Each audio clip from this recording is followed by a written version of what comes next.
the Committee of Energy in Parliament, we were told Wandai has left. He's gone to Abu Dhabi. So I was wondering, has he gone to Abu Dhabi to bank the money, or is he going to get more fuel, or to get us more fuel? This inefficiency we cannot tolerate. Finally, nobody should profile any community in Kenya. No one. In fact, I'm glad, Your Excellency, you have talked to an attempt to put a wedge between the Luhya and Luo community. It was not the Luo community that attacked Osotsi yesterday. There were goons from Kisumu. Even Tuju. Those goons from Kisumu is a cosmopolitan city. They could have been Luos, they could have been Luyas, they could have been anybody. But what I would like to stand out is the targeting of leaders from the Luo community by the broad-based government. For avoidance of doubt, when the broad-based government chose to allow a lapse of security on a deputy party leader, Osotsi, he's a lawyer. 2, when they forced Dr. Boni Khalwale and threw him out of the office of the leader of the majority, Khalwale is a lawyer. 3, when they forced our cowardly brother to dissolve his party ANC, Musalia Mudavadi is a lawyer. 5, when Broadbest chose to sack permanent secretaries so as to pave way for room for others from a preferred community, they targeted Professor Kisiangani, a lawyer, Samuel Muhati, a lawyer. They have targeted and continue. KRA yesterday, they got rid of Humphrey Watanga, a lawyer. Today, the Speaker of the National Assembly is under immense pressure to dissolve his party. Not that anybody would cry about it, but Wetangula is a lawyer. So broad-based government, if you must do your broad-based shenanigans, don't profile lawyers as a community that is easy for you to target. For your information, that is the community of Wamalo Kijana. That is the community of Masinde Muliro. And before they died, they had given birth to us. That's why on my right, there is the able Eugene Wamalwa. And standing before you is the able bullfighter of Kakamega, Dr. Boni Khalwale. Caleb Amisi is on my left. Osotsi is in bed there. Sifuna, you know him. You're wasting time. Even if you eliminate Sifuna, you eliminate Osotsi, you eliminate Eugene, you eliminate Khalwale, the point is, our children, and we have many of them, will deal with you.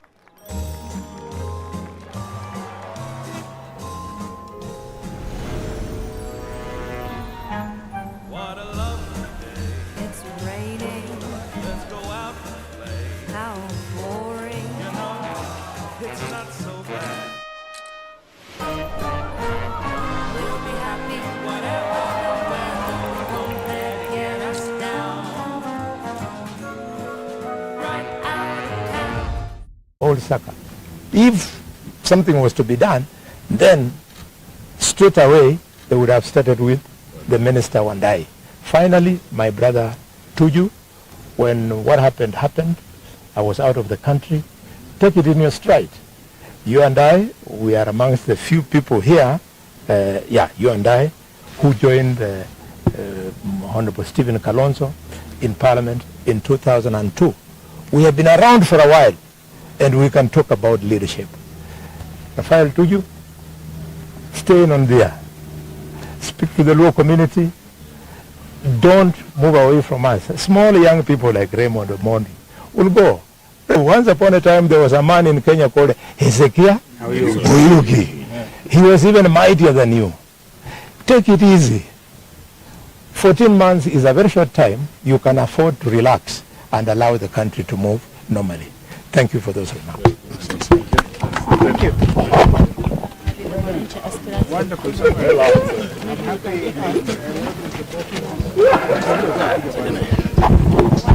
He is the PS in charge of internal security. He cannot be the PS in charge of goons. And we are not just talking about the goons that attacked our brother. We're also talking about the goons that also attacked Best Western Hotel in Kisumu. They are the same goons sent by the PS. The goons that came to Malava to attack us, they were hired goons from Kisumu. In 20 hours, they came to Malava, attacked the Honorable Seth Panyako and I and our convoy. And all these goons are known, and they are sponsored, and they are financed by none other than PS Raymond Omolo. We want to demand for his immediate resignation and the immediate arrest of these goons, and justice to be done for Senator Osotsi. So let's not tribalize this thing, and let's not trivialize it.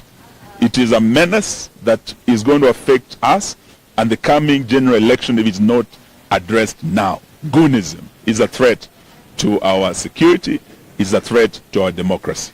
May I ask His Excellency Stephen Kalonzo Musyoka to now address. He wanted to say something. Oh, Caleb. Yes.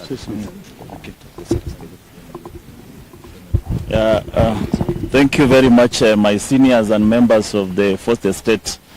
Again, it's a sad day in our country. We've seen a series of attacks on leaders. It started with the Kisumu Hotel, our brother Raphael Tuju. We were attacked as Linda Mwananchi during our rallies, both in Kitengela and in Kakamega. And those who are trying to single out this event, I see some sponsorship across social media to try and portray it as a love affair. When these goons were paraded in Kisumu airport, and the entire Kisumu airport was full of goons, what love affair was there?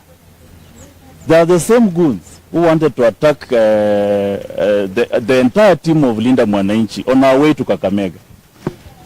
And they seems to have a command center, and this goon seems to be all over the country.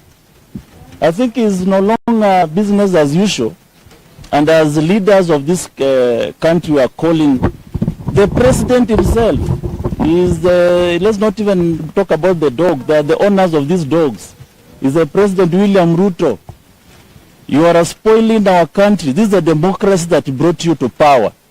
Just respect Kenyan democracy. It allows people to express themselves. This is the democracy and the freedom of expression and association that Baba Raila fought for so many years. Why do you want to dance over this democracy Baba fought for while claiming to preserve his name? It is a shame, and trying to pit one tribe against the other. This is not a war of tribes. We are telling our brothers from Luo Nyanza and the Luya Nyanza, and the Luyas, we live together as brothers and sisters. Let nobody try to show or try to create animosity between two tribes. It is nothing to do with tribal animosity. It is purely a system that is cracked, a system that is afraid to go home, and a system that is trying to create chaos and anarchy. This is not an anarchical country. This is a country with rules, constitution, order. And we will not allow William Ruto to bring Kenya down into an anarchical state. That one will not allow. And we are here to protect this country kwa vyovyote vile. The young generations have woken up, the Gen Zs are there, and even the Gen Alphas are coming. All generations are going to wake up and send William Ruto home. Thank you very much.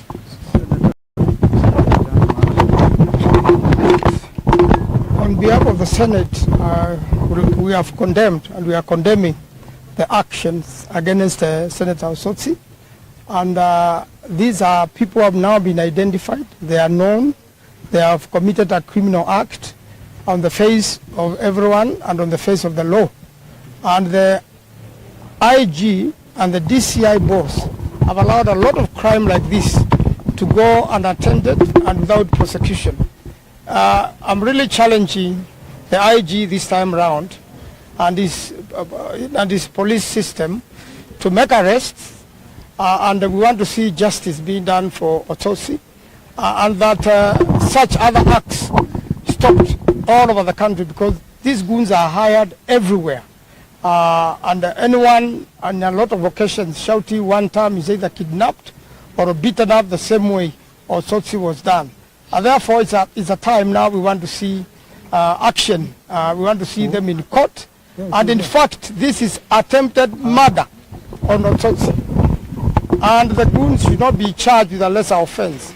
And in the worst case scenario, for those young people being misused like this, you should know that in an event somebody dies, you'll be charged with murder or manslaughter. And this runs out of the injuries. If they run 360 days, you will be liable as a person. So we want to see arrests, we want to see these people charged, and we want to see this end. Finally, for every careless act like this William Ruto is doing, you are losing 1 million votes. Now you are 1 million votes less for attacking Osotsi. Thank you. Senator Boni. Yes, I haven't heard what you have said. I must you continue first. I speak towards the end. Oh, Okay. I haven't heard what you have said. So I don't need to talk. I'll talk. I will guide Senator Khalwale. First of all, we thank God that our friend and brother, Senator Osotsi, is alive and recovering well. We continue to thank Karen Hospital for quick action and saving lives. The other day it was, as you can see, our friend Rafa Otuju is recovering. Investors feel confident about the state of the macro environment at the moment. The optimism that has materialized in 2025 has been rather surprising. I mean, if you take the way international markets have opened up to Africa. Initially, we thought that, for instance, if the IMF was not renewed, that would create upside pressure for the shilling. That didn't happen. The macro reform that government has been undertaking, that seems to have been played out positively for investors. Welcome to the inaugural episode of Markets Unplugged. Please stay tuned.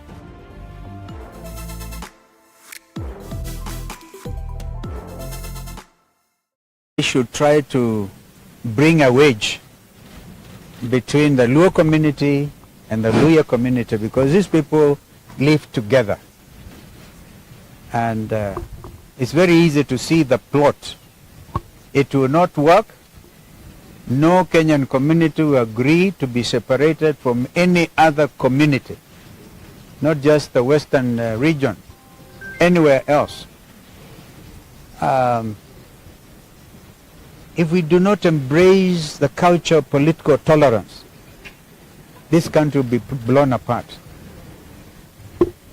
A classic example of political tolerance was yesterday, when Gachagua told William Ruto to his face the truth. That is political tolerance. They didn't beat Gachagua. Tomorrow we are going to Kikuyu. And Gachagua gave, if people want a notice to a police station, Gachagua gave notice to the president that the United Alternative Government will be in Kikuyu constituency on Saturday. Tomorrow we are in Machakos. So, I want to add my voice to what my brother Eugene has said. Maybe we can give notice. Maybe we can say this and the other.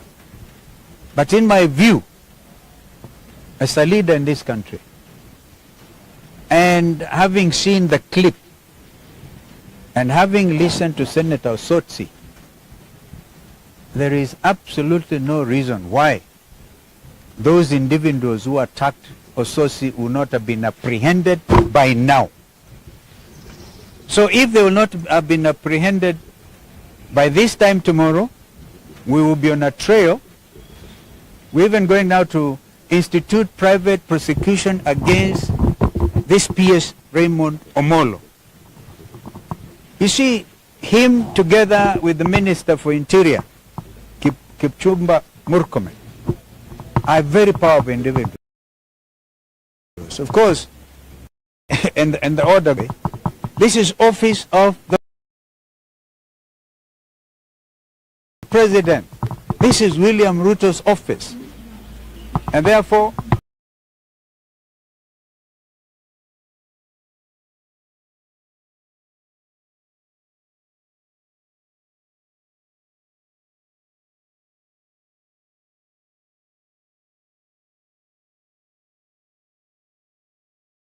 we hold him to account if he doesn't order arrest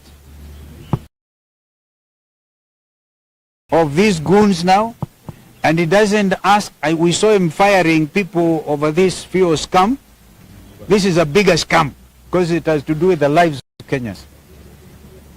So Raymond Omolo should immediately resign, and Kipchumba Murkomen should advise Ruto quickly. Ruto, of course, has all the facts. They wanted to zone this country so that the leader, alternative government leader, will set foot democratically in Kisumu or Western Kenya. Now shame on them, because Kenyans did not accept this type of leadership. So wajiandae kwenda nyumbani. And this one, Osotsi will recover. Why attack him? The man said, you threw me out of a kangaroo NDC of ODM. Nimekubali. Sitaki hata kuzungumza maneno. This is not the only political party in the country. Why then go on and attack him? So the country stands in solidarity with Senator Osotsi. And we want to see, I think, today Senator Manzo and Kalwale are here. I don't know whether you're going to call for a special sitting, yeah, discuss as a matter of urgent national importance. A motion of adjournment both in the Senate and in the National Assembly. Because if you don't do this, today is Osotsi, tomorrow is you, Kwanza Kalwale, where they are targeting you.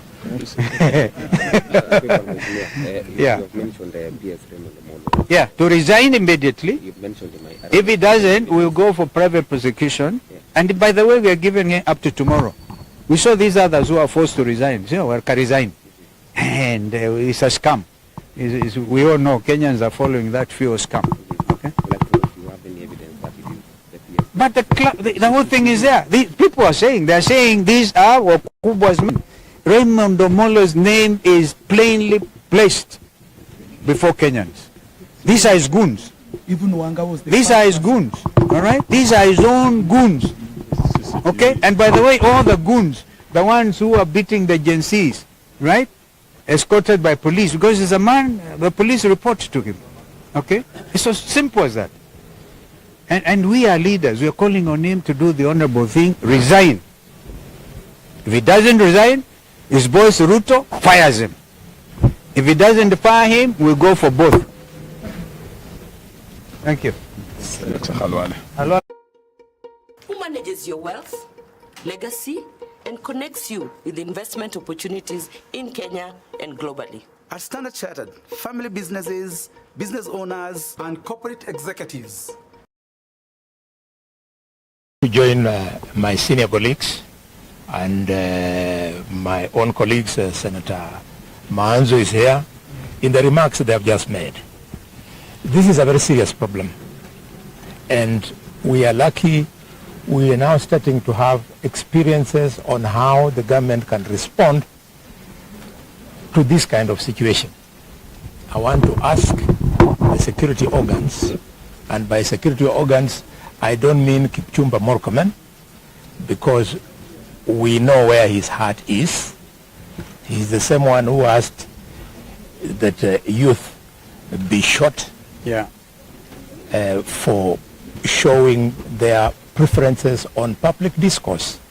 So I'm talking about the DCI and the other investigative arms of government to apply the same efficiency they applied when our colleague Charles Ongonda lost his life.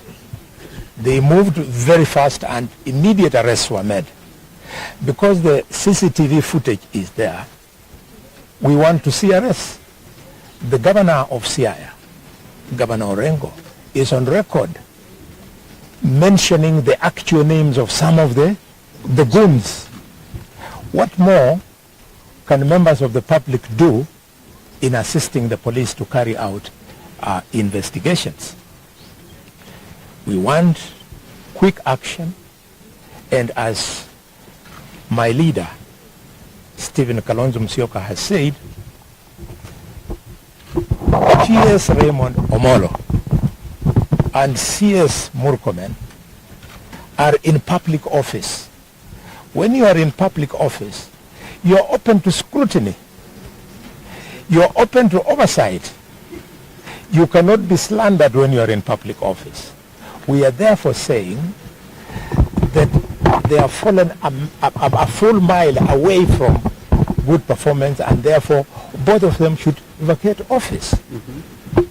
And we don't know why ministers of President William Ruto find it very difficult that they cannot leave office to pave way for proper investigations. You can see, for example, we have a scandal that the presidential candidate Kalonzo has spoken to, the one over the current fuel crisis. We would have expected by now Wandai should have resigned.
Excellency,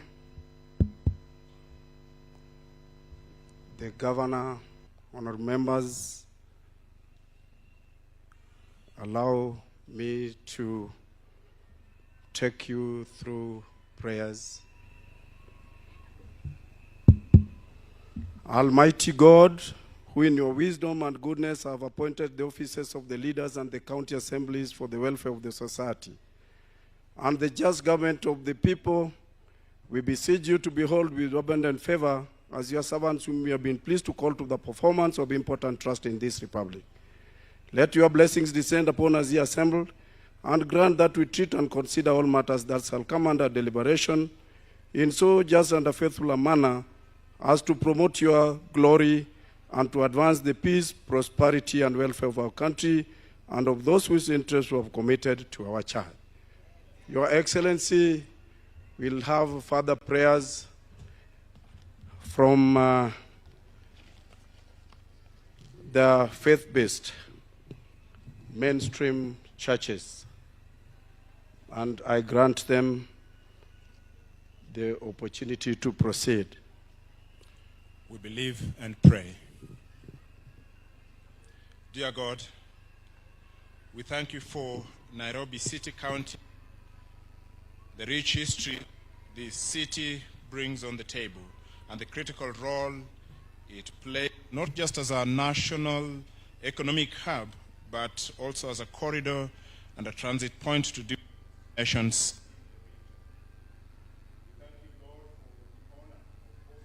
Critical international offices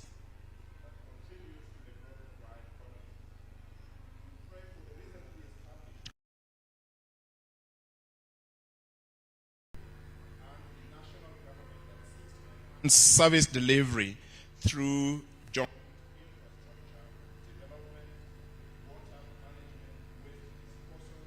and ensuring security within our city. May this collaboration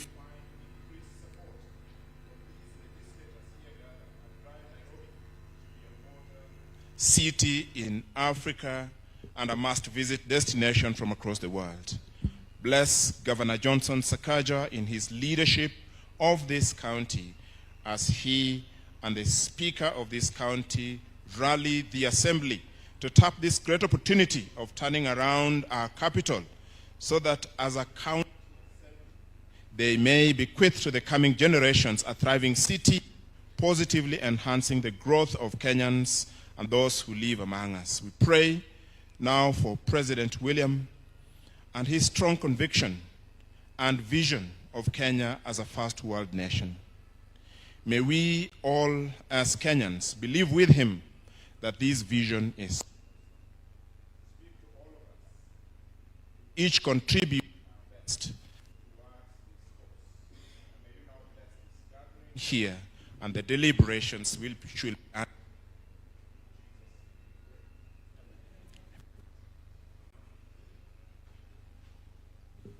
Bismillahir Rahmanir Rahim.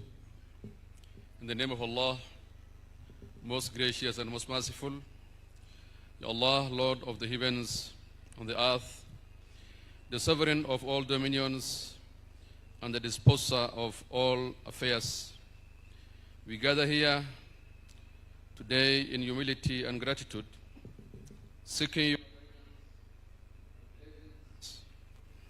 on this important occasion.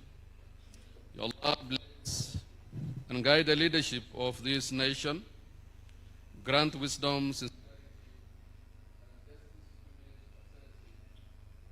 of our country, Dr. M. Samoei Ruto. Strengthen him with wise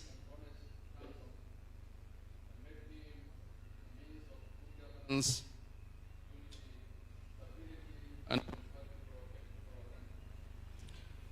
Ya Allah,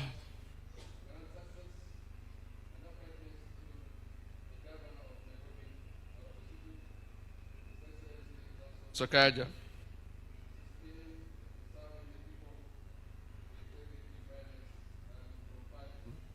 make source of development, unity and dignity for this great city. Ya Allah, bless the Assembly, their leadership, and all its staff serving in this honorable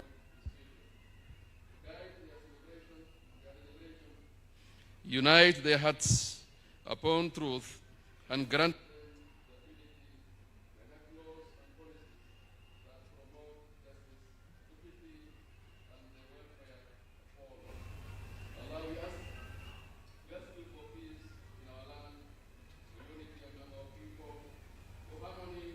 across our communities and for protection from division, corruption, and injustice. Ya Allah, make Kenya a land of security and protected and with accountability and fear of you. O Allah, inspire all leaders and citizens alike, all righteousness, to serve with sincerity and to work together for the common good. Ya Allah, bless this gathering, guide its deliberations, and make its outcomes beneficial to the people of Nairobi and the entire nation. Your Excellency, in the name of the Father, and of the Son, and of the Holy Spirit, amen. Acknowledging that you are the source and summit, yes, we come before you, Almighty God, with grateful hearts. Since time immemorial, you have raised up leaders to lead your people in good and challenging times. We thank you for the gift of our beautiful country and the two levels of governance that we as a people have established for ourselves. We gather in spirit of this important occasion as your servant, our President, His Excellency William Ruto, addresses the members of this historical occasion. Remind us that leadership in whichever level is a noble call from you, Almighty God. Almighty Lord, let this moment of cooperation between these two levels of governance speak true and living hope to our people. We acknowledge that all authority comes from you, and we entrust that this moment into your divine care. Lord of wisdom, grant your guidance to our beloved President as he speaks. May his words be filled with truth, vision, and compassion. May they inspire unity, justice, and hope among all who listen. God of justice, bless these members of this county assembly with their leadership. Bless the county government with their leadership, led by Governor Sakaja. Strengthen them to serve with integrity, humility, and courage as they debate and enact various pieces of legislation in this House. May they always be mindful of the most vulnerable and needy in our society, especially in the city of Nairobi. Help them to seek not personal gain, but common good of all the people they represent. God of peace, let this gathering be marked by mutual respect and understanding. Calm every tension. Build bridges where there are gaps. God of our nation, we lift up the people of Kenya, especially the residents of Nairobi.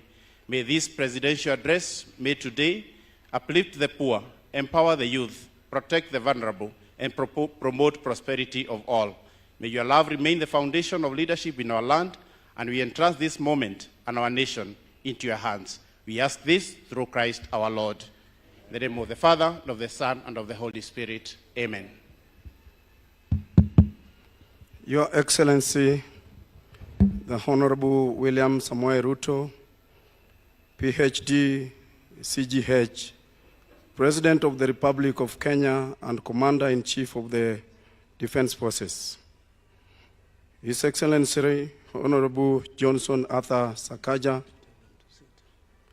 the Governor of Nairobi County, honorable members, distinguished guests, ladies and gentlemen, you may now take your seats.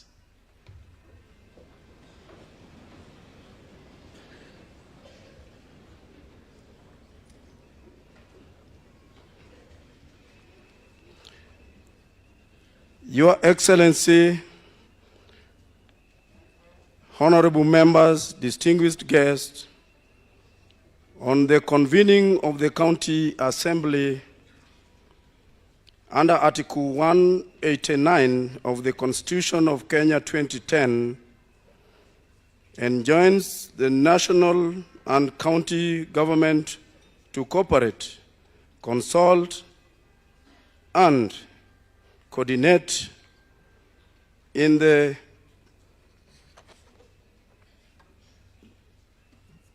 Thank you. I almost said prominence.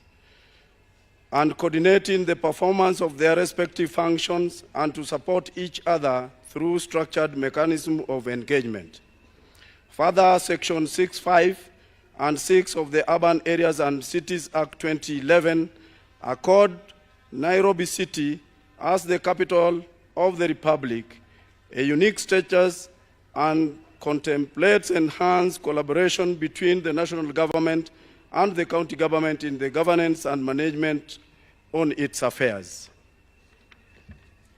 It is pursuant to these constitutional and statutory requirements that the Nairobi City County Assembly, as a key institution of the county government, sought to provide a formal platform for intergovernmental engagement through an address by the head of state. Accordingly, pursuant to Standing Order number 28 of the Nairobi City County Assembly Standing Orders, I extend an invitation to His Excellency the President to address the Assembly. Your Excellency, honorable members, following the gracious acceptance of this invitation by His Excellency the President, communicated via the letter reference number SH/GM/2 Volume 1 of 28 dated 23rd March 2026 from the Chief of Staff and Head of Public Service, and in accordance with Standing Order 25-2, I caused a special sitting of the Assembly to be convened. Accordingly, a notice of sitting was duly issued to honorable members and the general public through Gazette Notice number 5047, published in the Kenya Gazette on Wednesday, 8th April 2026. Your Excellency, honorable members, this occasion is both historic and momentous. It marks the first time under the 2010 constitutional dispensation that sitting President of the Republic of Kenya addresses the Nairobi City County Assembly. On behalf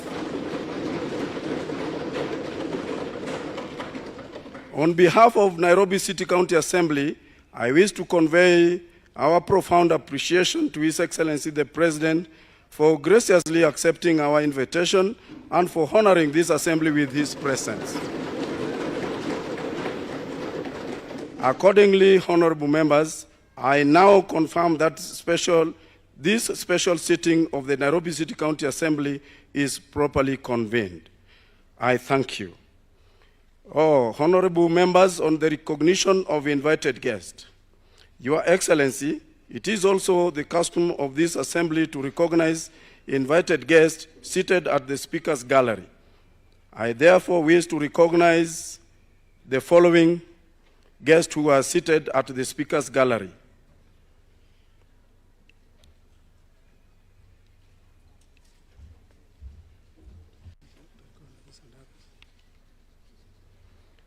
Honorable members, at the Speaker's Gallery we have cabinet secretaries, we have deputy governor, we have senators, we have members of parliament, and other dignitaries.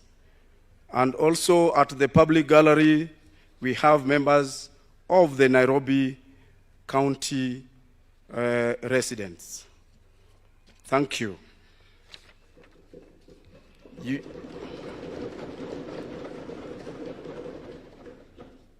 To the guests, I extend my warm welcome and to wish you a pleasure as you sit throughout the session.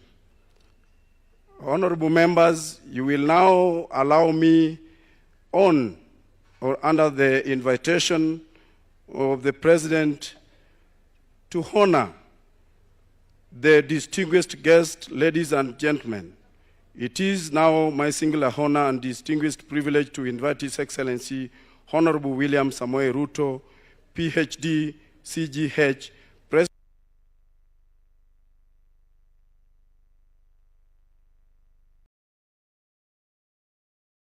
You may be upstanding.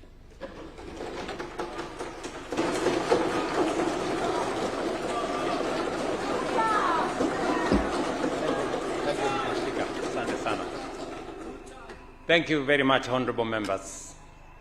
I suggest that you take your seats. Thank you.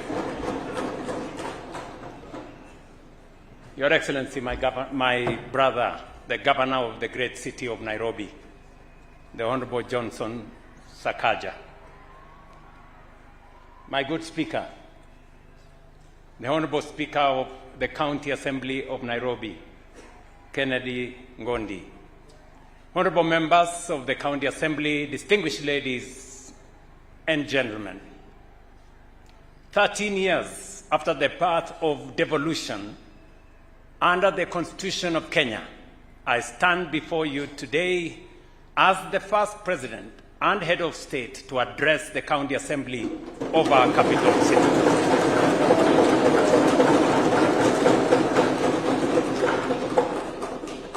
I do so with clarity, with conviction, and with a profound sense of duty.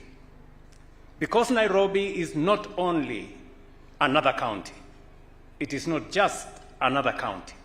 Nairobi is the capital of the Republic of Kenya. It is the seat of our sovereignty, the face of our nation, the engine of our economy, and the standard by which much of the world judges our nation. Early this morning, I was in a meeting at the KICC where 40 ministers from Africa are assembled. Many of them will go back home and they will report that they came to Kenya. But the reality is that they came to Nairobi.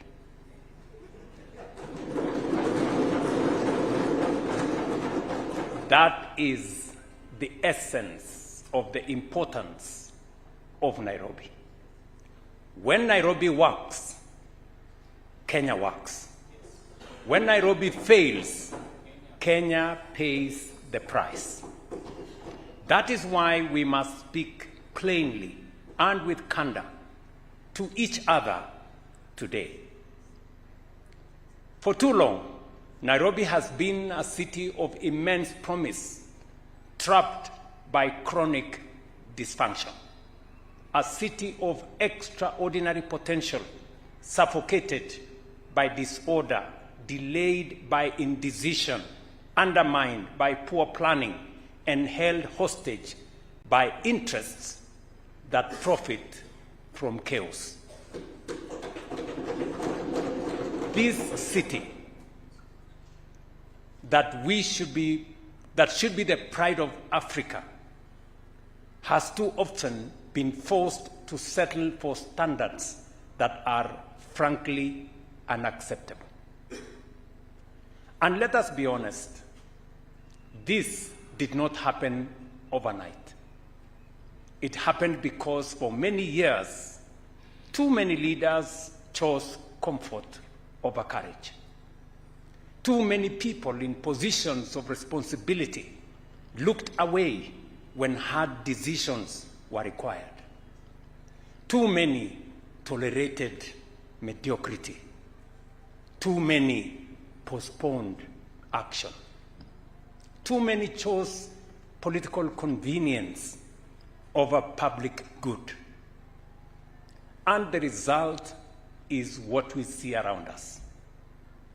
A capital city where flooding still kills our people. A capital city where garbage too often defines our neighborhoods. A capital city where roads are congested, drainage is broken, sewage is overstretched, planning is weak, and basic order is too often absent.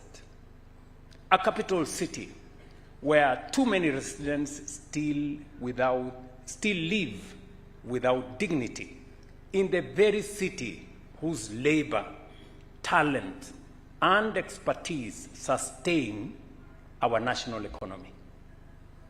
This, honorable members, cannot continue.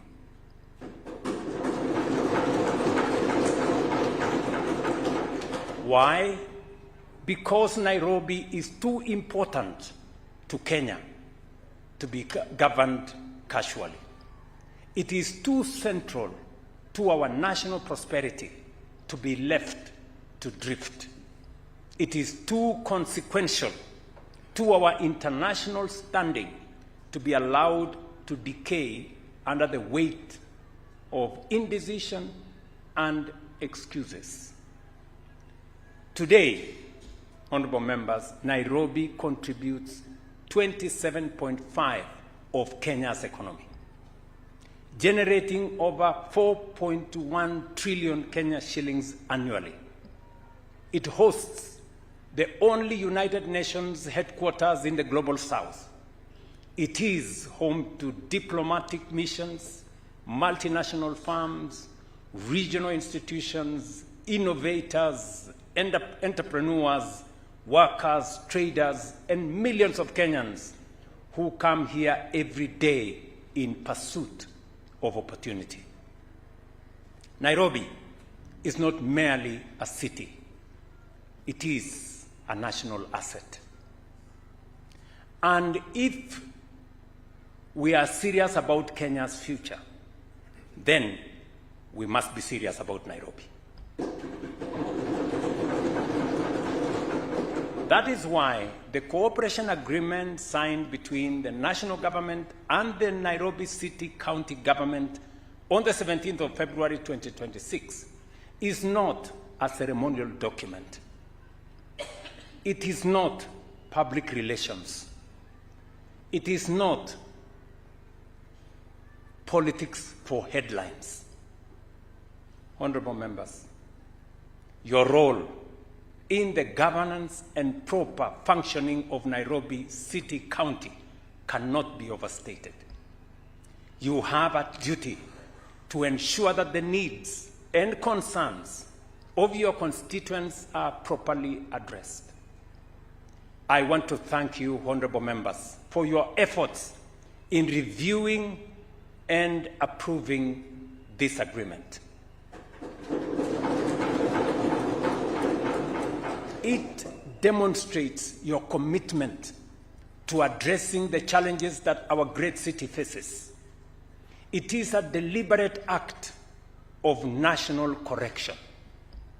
It is an acknowledgement that the problems of Nairobi have grown too large, too urgent, and too consequential to be handled through fragmentation, tough wars, bureaucratic hesitation, or business as usual governance. We have therefore made a clear decision.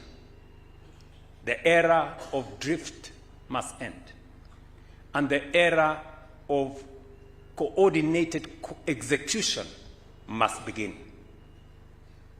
And, honorable members, we can only succeed together. Because what Nairobi needs now is not another round of speeches. It is not another cycle of blame. It is not another season of complaints. Nairobi needs disciplined leadership. Nairobi needs order. Nairobi needs execution.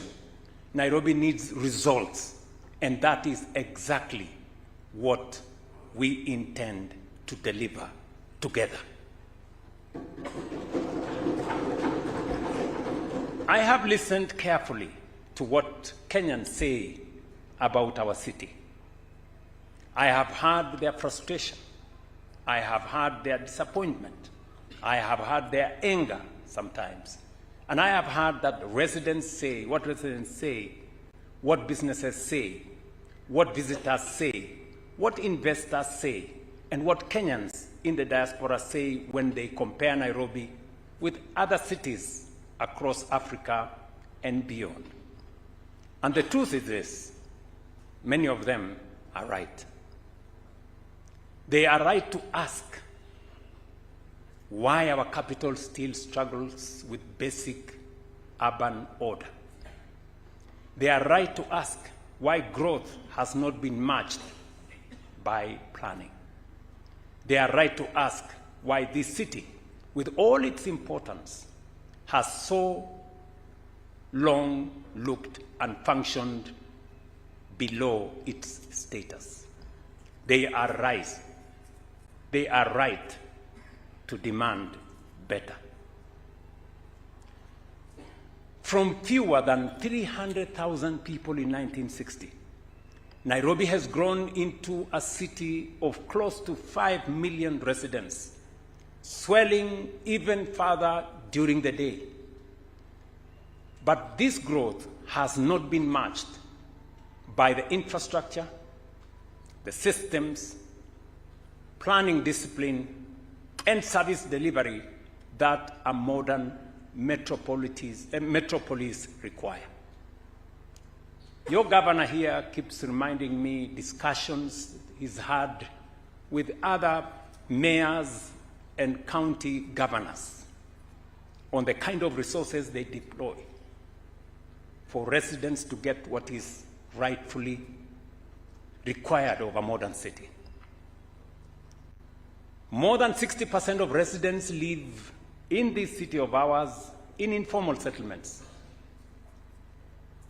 The honorable members seated here will bear me witness. Every member here, majority of every member here, has a slum in their ward. Some of the wards are slums 100%. Access to piped water remains inadequate and unreliable. Sanitation and sewage systems remains under severe strain. Mobility is constrained by congestion and insufficient transport infrastructure. Environmental degradation and encroachment have made flooding more destructive. Spatial inequality, unemployment, and exclusion continue to fuel insecurity and vulnerability in parts of our city. I remember when I visited Mathare, Mabatini to be specific, where this member represents. I didn't sleep that night, I must admit, seeing what I saw in Mabatini. And it is the reason why today we are building a modern school in Mabatini.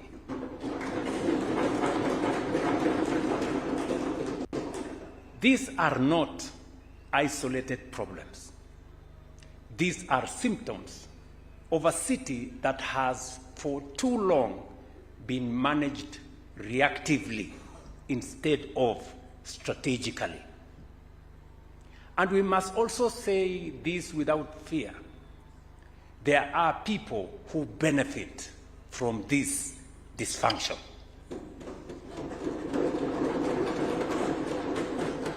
Members, there are cartels who profit from disorder.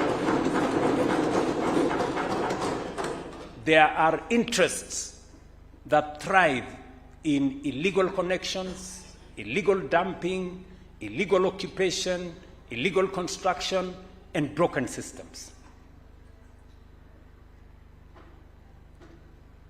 I have said it before. I said it the other day that we must, as a leadership, confront cartels and brokers and those who wish to benefit unjustly from the people of Kenya. You remember, honorable members, an occasion where I said, Mambo ni matatu. It was about the sugar cartels. Today, you can ask the people in Western Kenya, sugar cane that used to be paid in 6 to 1 year, they are now paid every week.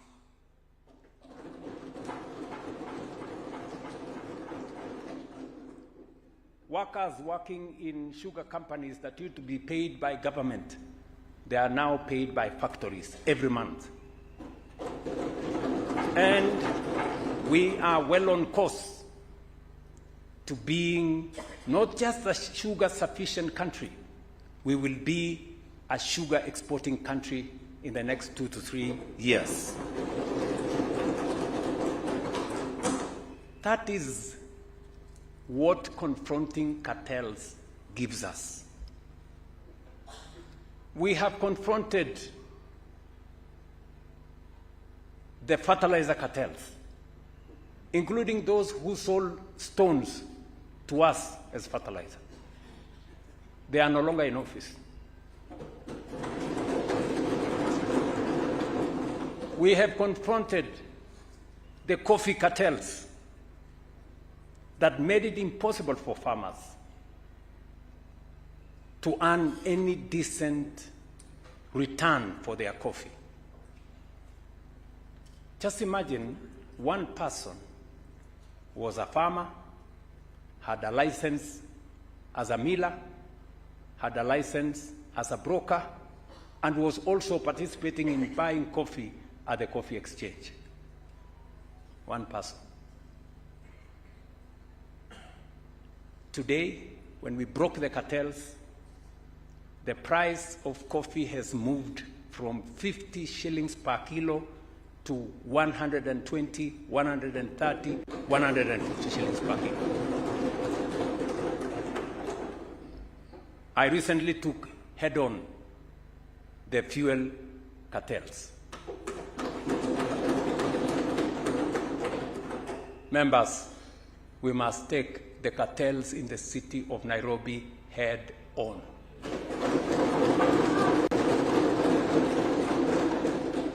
Whoever they are, however powerful they may be, it is your responsibility, that of the county government, and you have the national government's support to deal with it. We all know there are those who make money from weak enforcement, poor coordination, and institutional paralysis.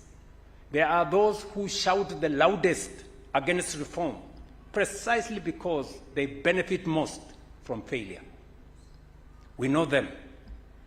You know them. And let me be very clear today. Under this administration, the era of appeasing cartels at the expense of the public interest must come to an end.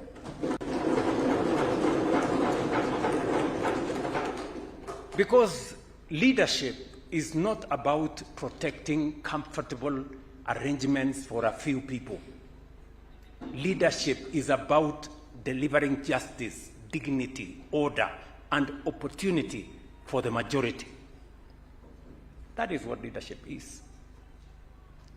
And that means some hard decisions will have to be made.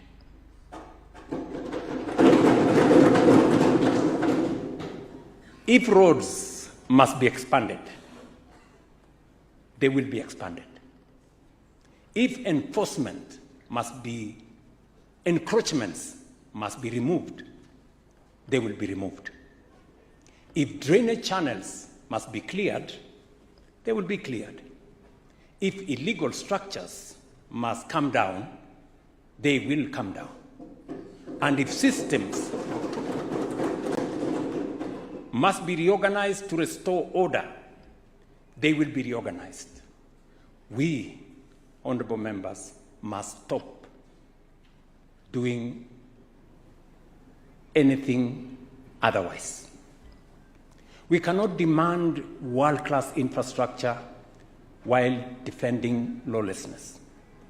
We cannot cry about floods and then resist drainage works. We cannot complain about congestion and then oppose road expansion. We cannot demand cleanliness while protecting illegal dumping. We cannot ask for order while resisting every intervention required to create it. Progress friends, has a cost.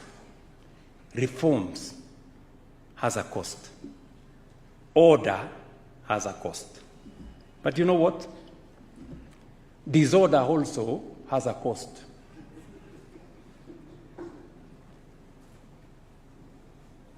Keeping to the status quo has a cost. But the good news is the cost of reform, the cost of order, the cost of change is always lower than that of indecision or status quo. So let's make our choice.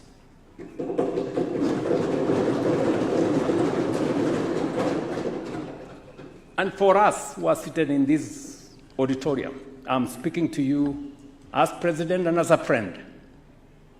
If we are not prepared to bear the temporary inconvenience of fixing this city, then we must stop pretending that we are serious about changing it. Sindio, marafiki? Yes. For your information, State House has received notice from the multi-agency team reclaiming riparian land that part of the State House boundary, the wall along Kirichwa Kubwa River, falls within the riparian reserve, and it must come down.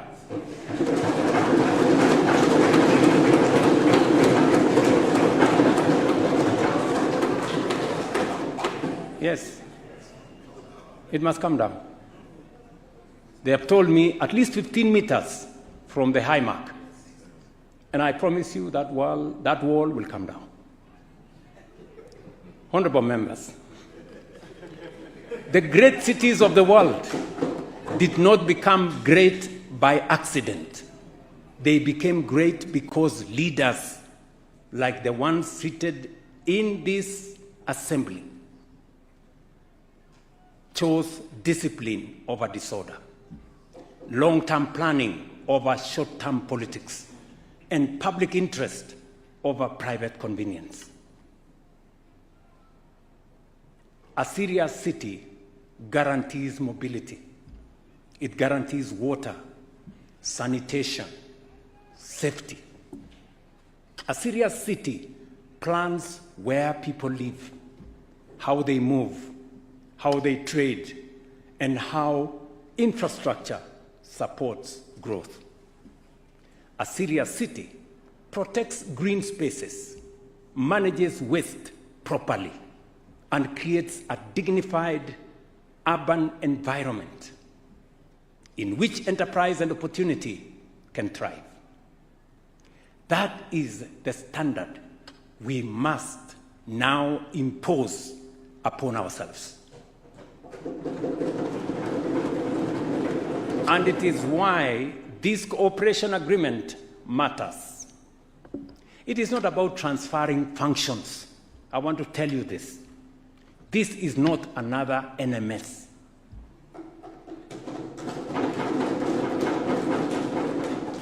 It is not about weakening devolution. It is not about confusion of mandates. It is about ending fragmentation and restoring coordinated delivery in the one city where failure carries national consequence. Yes, the failure of this city is not just about Nairobi. It carries a national consequence. It matters to Kenya. This framework is fully anchored in the Constitution and the law. Article 6.2, as was read to us by the Speaker, is clear that two levels of government are distinct yet interdependent and must conduct their relations through consultation and cooperation. Article 189 requires both levels of government to work together and provide for structured collaboration. The Urban Areas and Cities Act recognizes the special status of the capital city. The Intergovernmental Relations Act provides for joint committees and intergovernmental coordination between the city of Nairobi and the national government.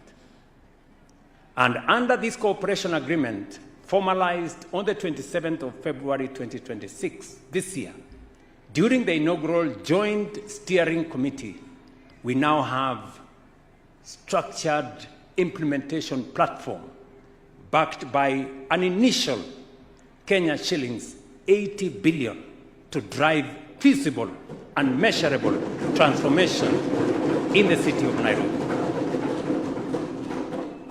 Honorable members, we are delivering a safer city through the installation of 50,000 street lighting points, new ones. We are agreeing with the city government of Nairobi, and I believe that the honorable members in this assembly will participate in making sure that the right areas are served. We will be including another 40,000 existing lights, which today don't work, and the installation of another 10,000 new solar and smart street lighting. So eventually, we will be looking at 100,000 lighting points in the city of Nairobi. Fabrication is already underway. Installation begins this month, April.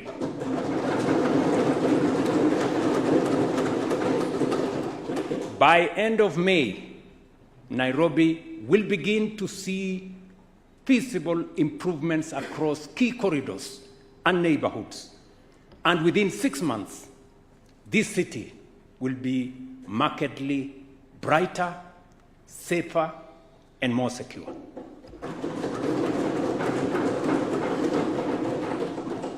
I am saying this to the representatives of the people of Nairobi so that you can hold us to account.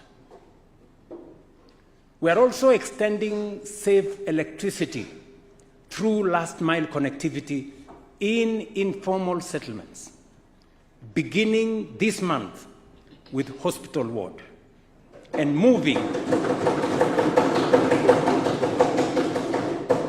into Kibra, Korogosho, Mathare, and Kamukunji within the next 90 days.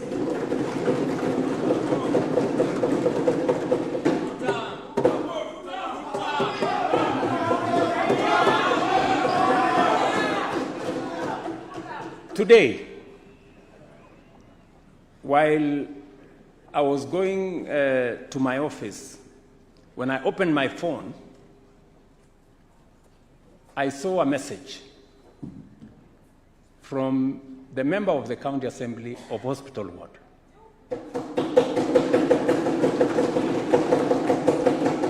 My good friend Mark there. And in that message, he was confirming that he has seen the steps being made towards actualizing.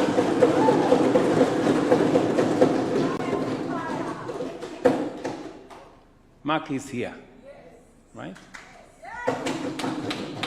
We are expanding water supply through strategic interventions. And before I mention that, I have been to many parts of the city with some of you guys. And we know how a neighborhood whose lights have been switched off, we know how it looks. In the heart of the city, to have a neighborhood that has no light is an indictment on us as leaders. That is what we seek to correct.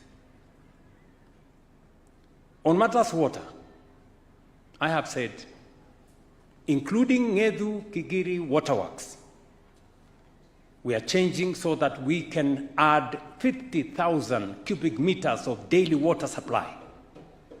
The Gigiri Shauri Moyo evacuation corridor is also being advanced to stabilize supply in high demand zones, including areas supporting affordable housing development.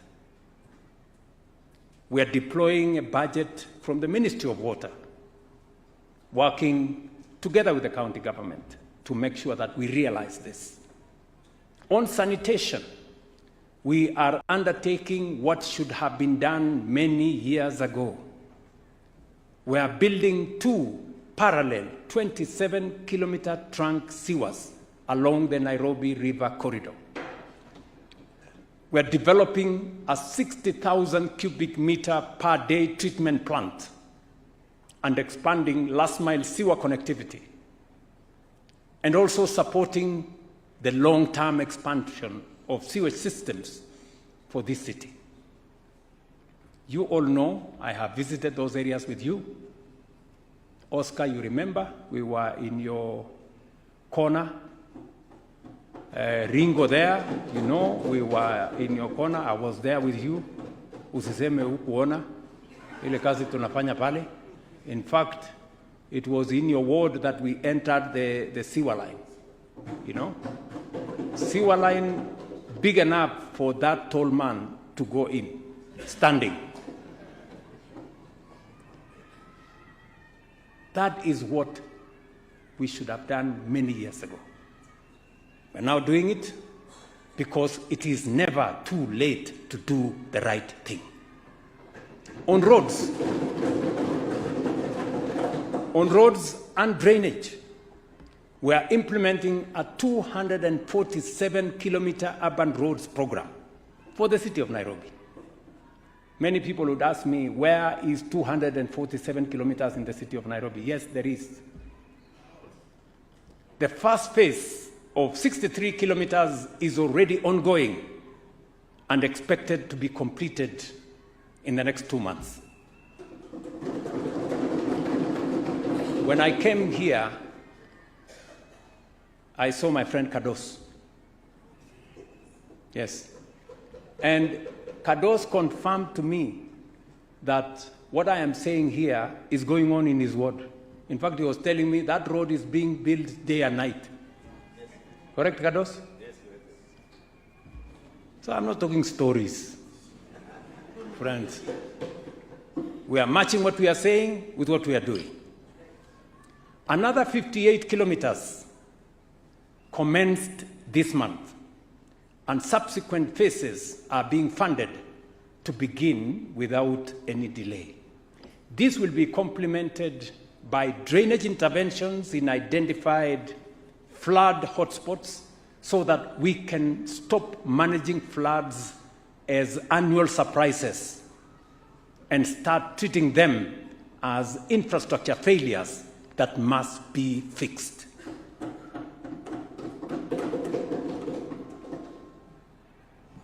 I have agreed with Governor Sakaja that I will be visiting those roads as they are ongoing in the city of Nairobi.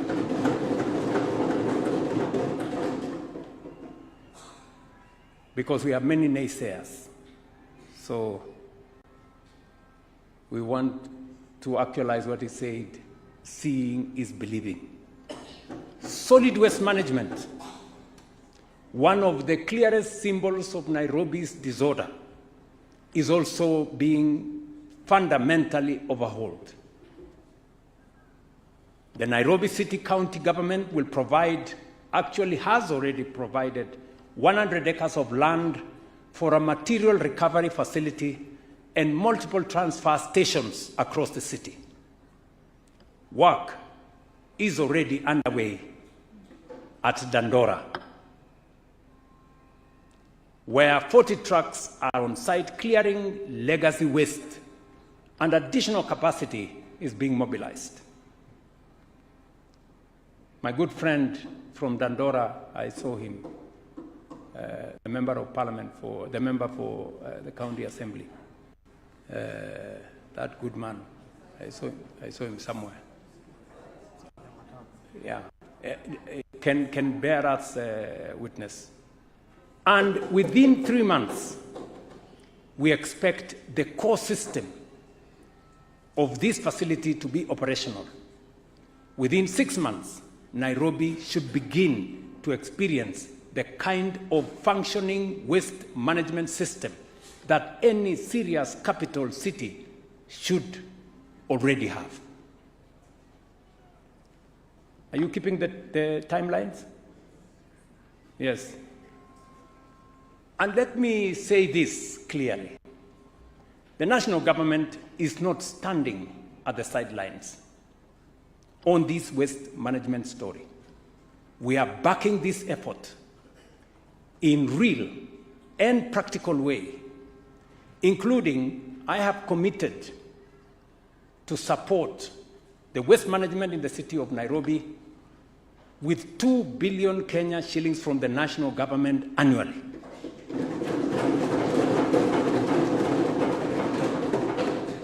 Because we must clean this city. As I campaigned in the city of Nairobi, I made a commitment that we are going to clean this city. Because it is not just a city issue.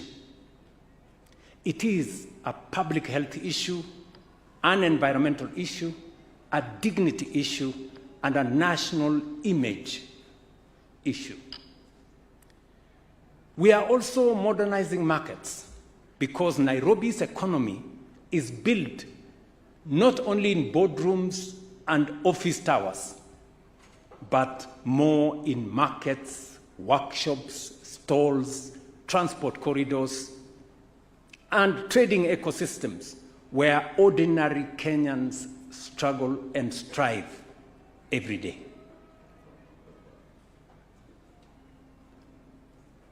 I know many members here know what we are doing in that space.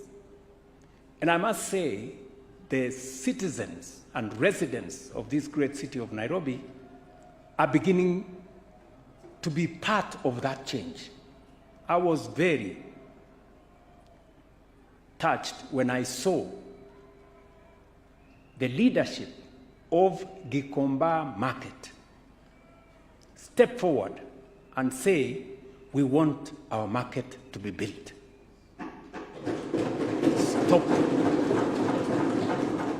Stop the politics. We want our market to be built. You know, the leadership of Gikomba Market came to see me. They came and I had a long chat with them. They told me, Mr. President, when it rains in Nairobi, we cannot go and do our business. We have to wear gumboots. Our customers cannot get to our stalls. Our stalls, rain comes through. We cannot do business this way. I am putting public resources to change Gikomba. And I am committed. The people I am struggling with are land grabbers. People who have taken public land and made their own. And let me tell you, good people, we have to confront this head on. We are going to transform Gikomba. In the next 6 months, you will see another Gikomba. At least first. And that is just phase 1. Then I have another, that phase 1 will cost us about 800 million. And then we will put in another 3.8 billion. And then I'm going to put in another 5 billion shillings. Because Gikomba is a national market. People come from Meru. People come from Murang'a. People come from Busia. People come from Homa Bay. People come from every part of Kenya to Gikomba to get their wares. Surely, you know, when a leader goes and mobilizes people in Gikomba and tells them, no, and I'm sorry, I'm not talking about anybody here. I'm just, and goes and tells people in Gikomba, don't move. Continue to do your business in filth, in the mud. And that leader, they buy nothing from Kikomba. They never go to Kikomba to shop anything. When they finish talking in Kikomba, they will go to Sarit Center and do their shopping. They will go to the mall in Karen, the hub, and do their trading. Honestly, are we being fair? Surely. You know, we want members of this assembly to be able to confidently walk to Kikomba and be part of the customers of the people, the traders in Kikomba, because their trading spaces are decent.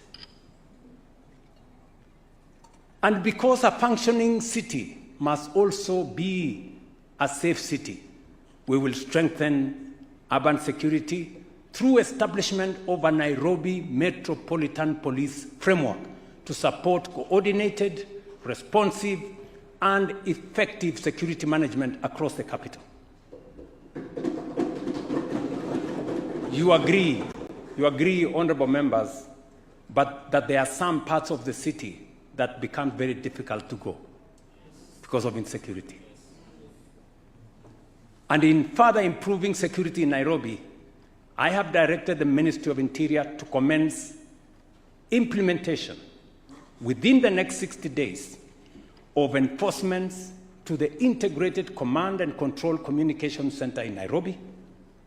This will improve CCTV camera coverage across the city and accelerate digitization within our security services, including digital occurrence books, advanced data analytics, and artificial intelligence systems, all aimed at improving responsiveness, efficiency, and turnaround time in our police stations. Honorable members, what we are doing through this agreement is significant, but it is not also the full picture. Because even beyond this cooperation framework, the national government is making one of the largest and consequential public investment commitments ever directed at Nairobi. By the end of this month, the Nairobi Metropolitan Region had 93 ongoing and planned affordable housing programs and projects spanning houses, markets, and institutional accommodation. These projects will deliver 180,000 housing units and market stalls, with more than 112,000 already under implementation, and nearly another 70 more in the pipeline. In investment terms, that is over 220 billion in ongoing projects and another 139 billion in planned developments, bringing the total housing-related pipeline in Nairobi alone to well over 360 billion Kenya shillings in the city of Nairobi.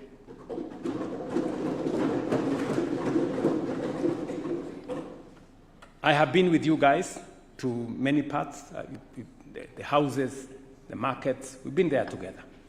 True or not true? Yes. So that is the kind of investment we are making in this city. And it is because we believe in devolution. We believe that the city of Nairobi occupies a special place as the capital of Kenya and the face of our nation. And this housing is not just a housing program. It is urban reconstruction. Because affordable housing is not only about walls and roofs. It is about planning. It's about infrastructure. It's about services. It's about jobs. It's about careers. It is about restoring dignity to working people and ending the absurdity of a city where those who sustain the economy cannot afford to live decently within it. The Raila Odinga International Talanta Sports Center is nearing completion.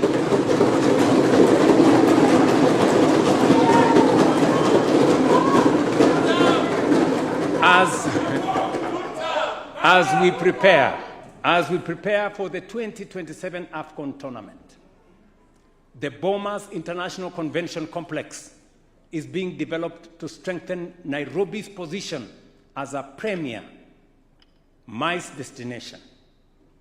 Plans are underway to expand Jomo Kenyatta International Airport and reinforce Nairobi's role as the aviation gateway to our region. Tomorrow, God willing, I will be signing another agreement to establish what I told you, Sakaja, the Ujiri program. What is that Ujiri was trying to do? Nairobi Arena, here at the railway city. Critical roads infrastructure projects are ongoing to ease congestion and improve mobility across our city. And our investment is not only in concrete and steel, it is in people.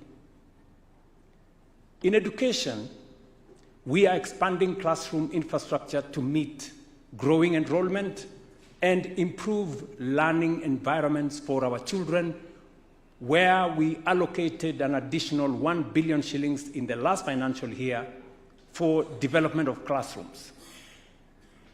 Last week, I've gone to hand over the classrooms in Kawangware, in Dagoretti South, in Westlands. God willing, I wanted to do for Kibra and all the other places and Langata this week, and then move on to Makadara and all the other places. Because for far too long, our residents of the city of Nairobi did not have enough learning spaces for our children.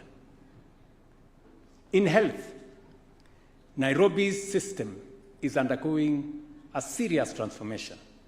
Today, 2.6 million residents are registered under SHA, and a record 23 billion is flowing into health facilities. But our ambition is not simply to expand access.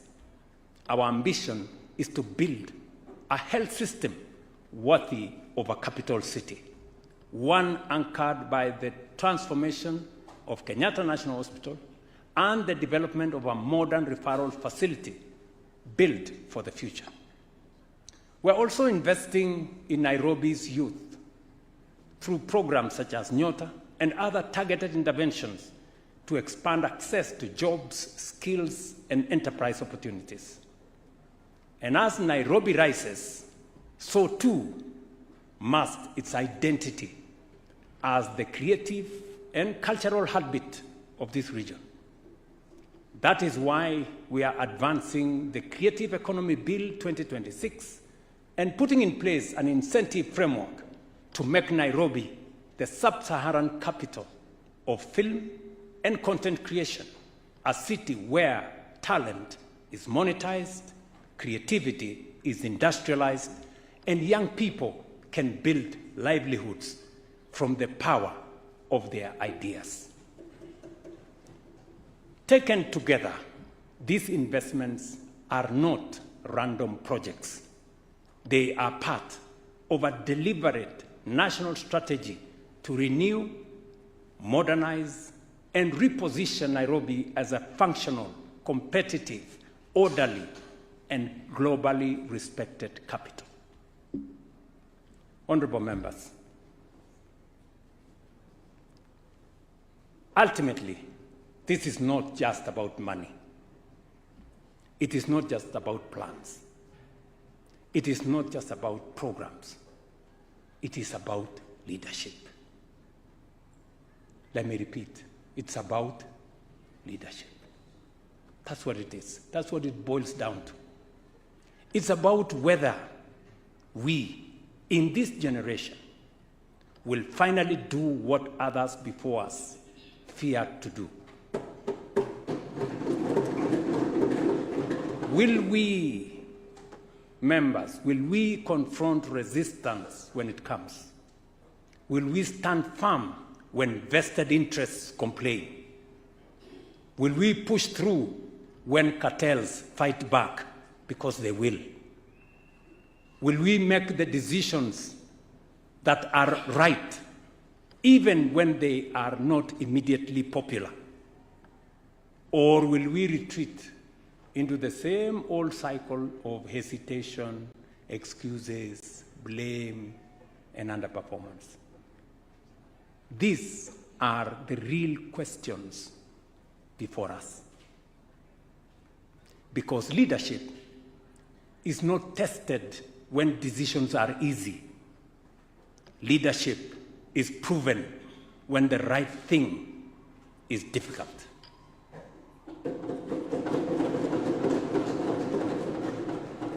Leadership demands courage, discipline, sacrifice, and the willingness to endure criticism in the short term so that future generations may inherit something better in the long term.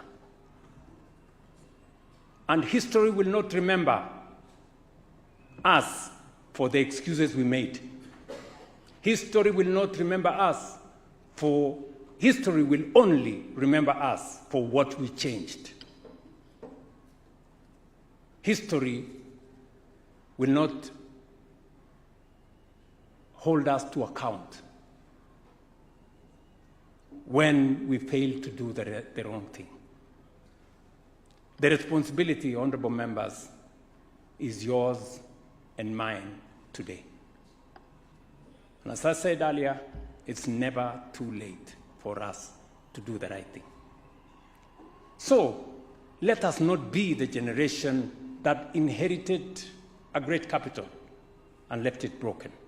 Let us be the generation that finally imposed order where there was disorder, that restored dignity where there was neglect, that defeated cartels where there was capture, that chose reform over fear, that chose posterity over popularity, that chose courage over convenience, that chose to build, not merely to talk. Let us be the generation that finally made Nairobi work.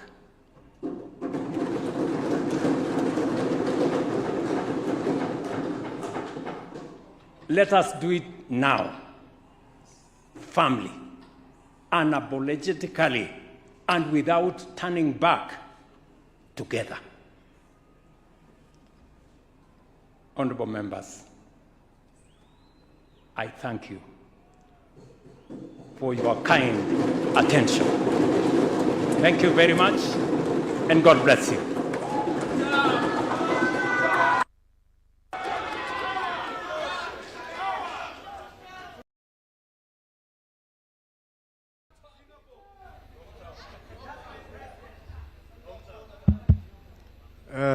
Honourable members, you may be seated.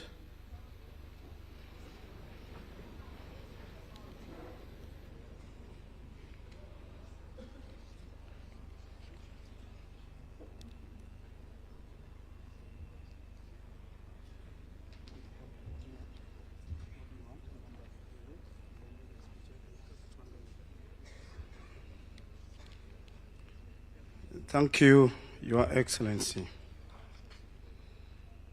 Your Excellency, the President, honorable members, under our standing order number 27-4, with necessary modification, provides, and I quote, whenever an address is delivered, a member may, as soon as practicable, thereafter lay a address on the table of the County Assembly following the reading of such address.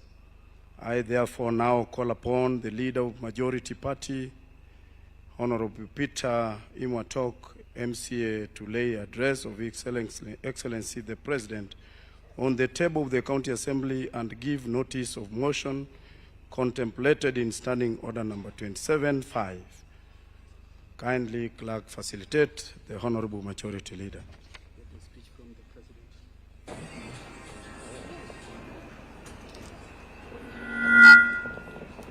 I hope in due time the speech by His Excellency the President shall actually be ready, but in the meantime, I direct the Leader of Majority to conform with the address, or at least on a soft copy, and proceed. Your Excellency the President of the Republic of Kenya, Dr. Somai William Ruto, the Governor of the Capital City, Arthur Johnson Sakaja, the Right Honorable Speaker, Ken Ngondi, allow me to lay the following papers on this table of this House. That pursuant to provision of Standing Order number 27-4, I beg to lay the following papers on the table of the Assembly today, Thursday, 9th April 2026. The address of His Excellency the President of the Republic of Kenya, delivered at the special sitting of the Nairobi City County Assembly on Thursday, 9th April 2026. Honorable Right Honorable Speaker, I beg to lay the papers.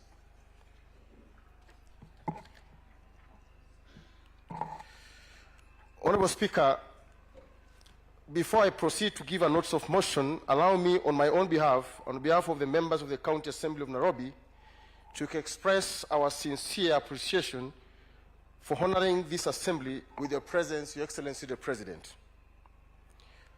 Honorable Speaker, it's a honor for this House, especially the second largest assembly in the Republic of Kenya, Your Excellency, to host you. I've been just asked by a member, are you comfortable seated next year? And I told him, Your Excellency, I am the greatest Ichungwa, the leader of majority of the County Assembly of Nairobi, at the same time who has now been addressed by the President of the Republic of Kenya. Wana assembly wa Nairobi ni raha si raha? Wana UDA ni raha si raha? Ni two-term si two-term?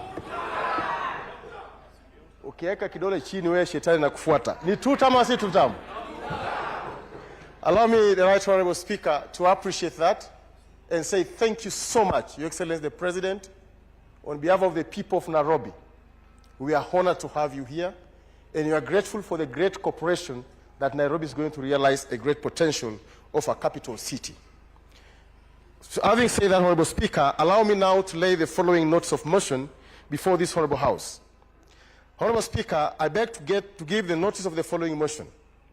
That pursuant to provision of Standing Order number 27-5, the thanks of the County Assembly be recorded for the exposition of the public policy contained in the address of His Excellency, the President of the Republic of Kenya, delivered at the County Assembly on Thursday, 9th April 2026, laid on the table of the Assembly today, Thursday, 9th April 2026. Honorable members, I beg to lay the notice of motion before the Right Honorable Speaker of this House. I beg to lay.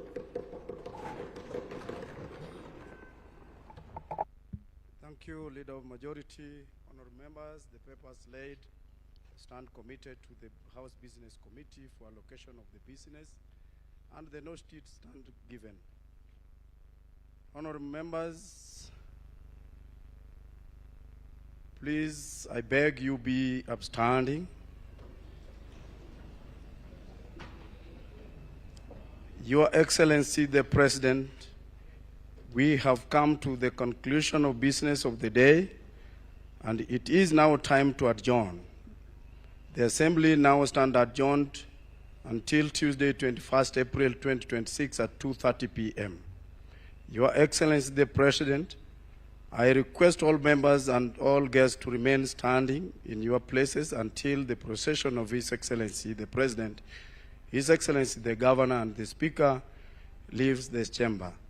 Meanwhile, I would love to extend, as instructed by His Excellency, the gesture, the wholeheartedly President, to host you, honorable members, for cocktail party at the State House at the rise of the Assembly.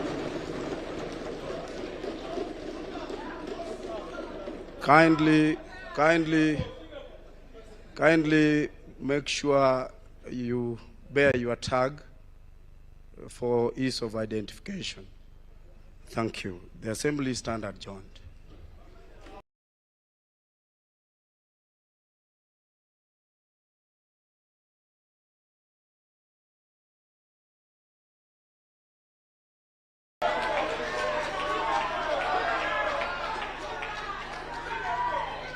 Well, that concludes President.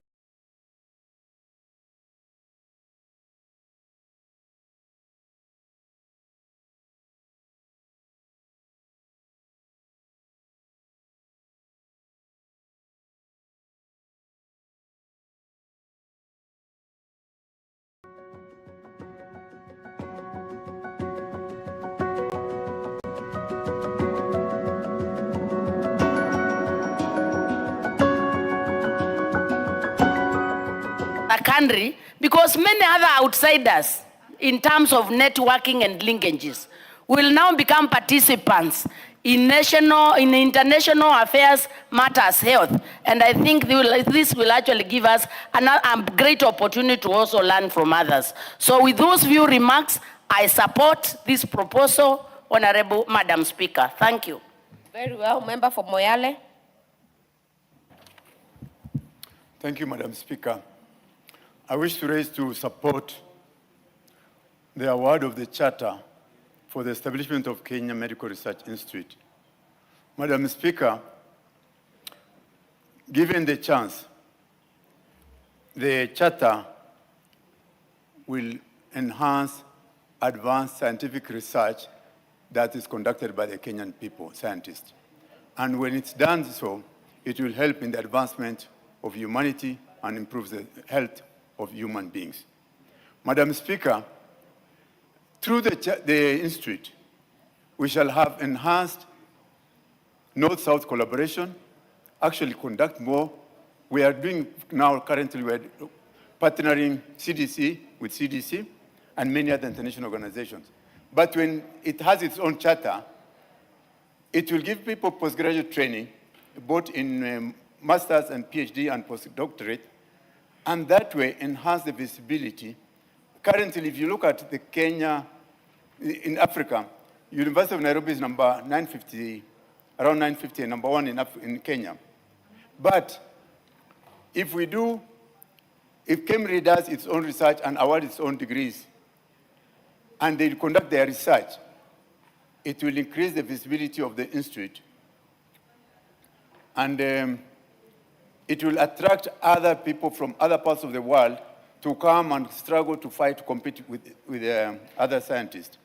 And that way, we shall have helped the nation, we'll have helped the education, and it will actually increase competitiveness among the other training institutions.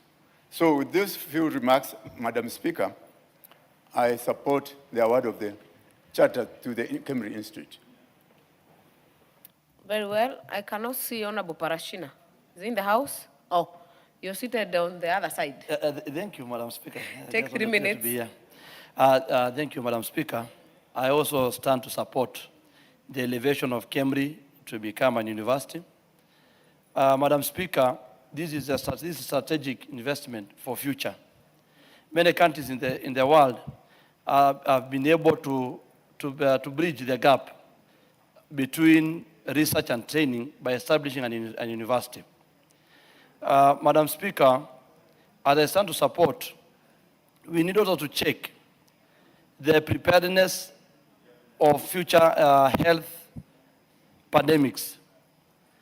See, when we saw the issue of COVID that affected this country, it got our country not having an institution that can able to do research or having that to do research and training that forced us even to bring experts from outside. And Madam Speaker, as we are going to check on the condition or compliance of the Higher Commission of University, education, we need, Madam Speaker, to check on the issue of healthcare innovation. Healthcare innovation cannot be achieved if at all we are not able to do research and training together. So, Madam Speaker, I totally support the establishment or the elevation of KEMRI to a university. Thank you, Madam Speaker. Sorry, mover, member, chair, vice chairperson, committee on delegated, kindly reply. Thank you, Honorable Speaker. I want to reply by thanking all the members for overwhelmingly supporting this motion. And we are hopeful that very soon this charter or this university will be a reality. And I can see the direction that this country is taking into promoting research. We are really headed to Singapore. A journey of 1,000 steps starts with one step. And I believe this is the right direction towards achieving. And Honorable Speaker, I beg to reply.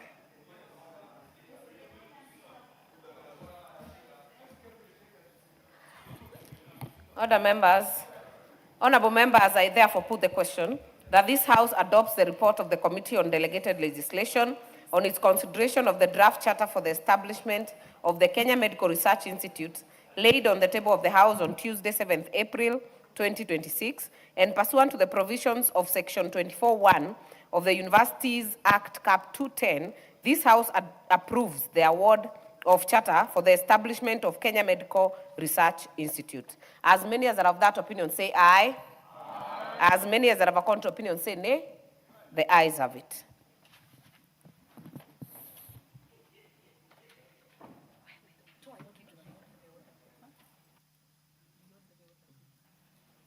Honorable members, we are going to reorder the order paper so that from here we proceed and deal with order number 12.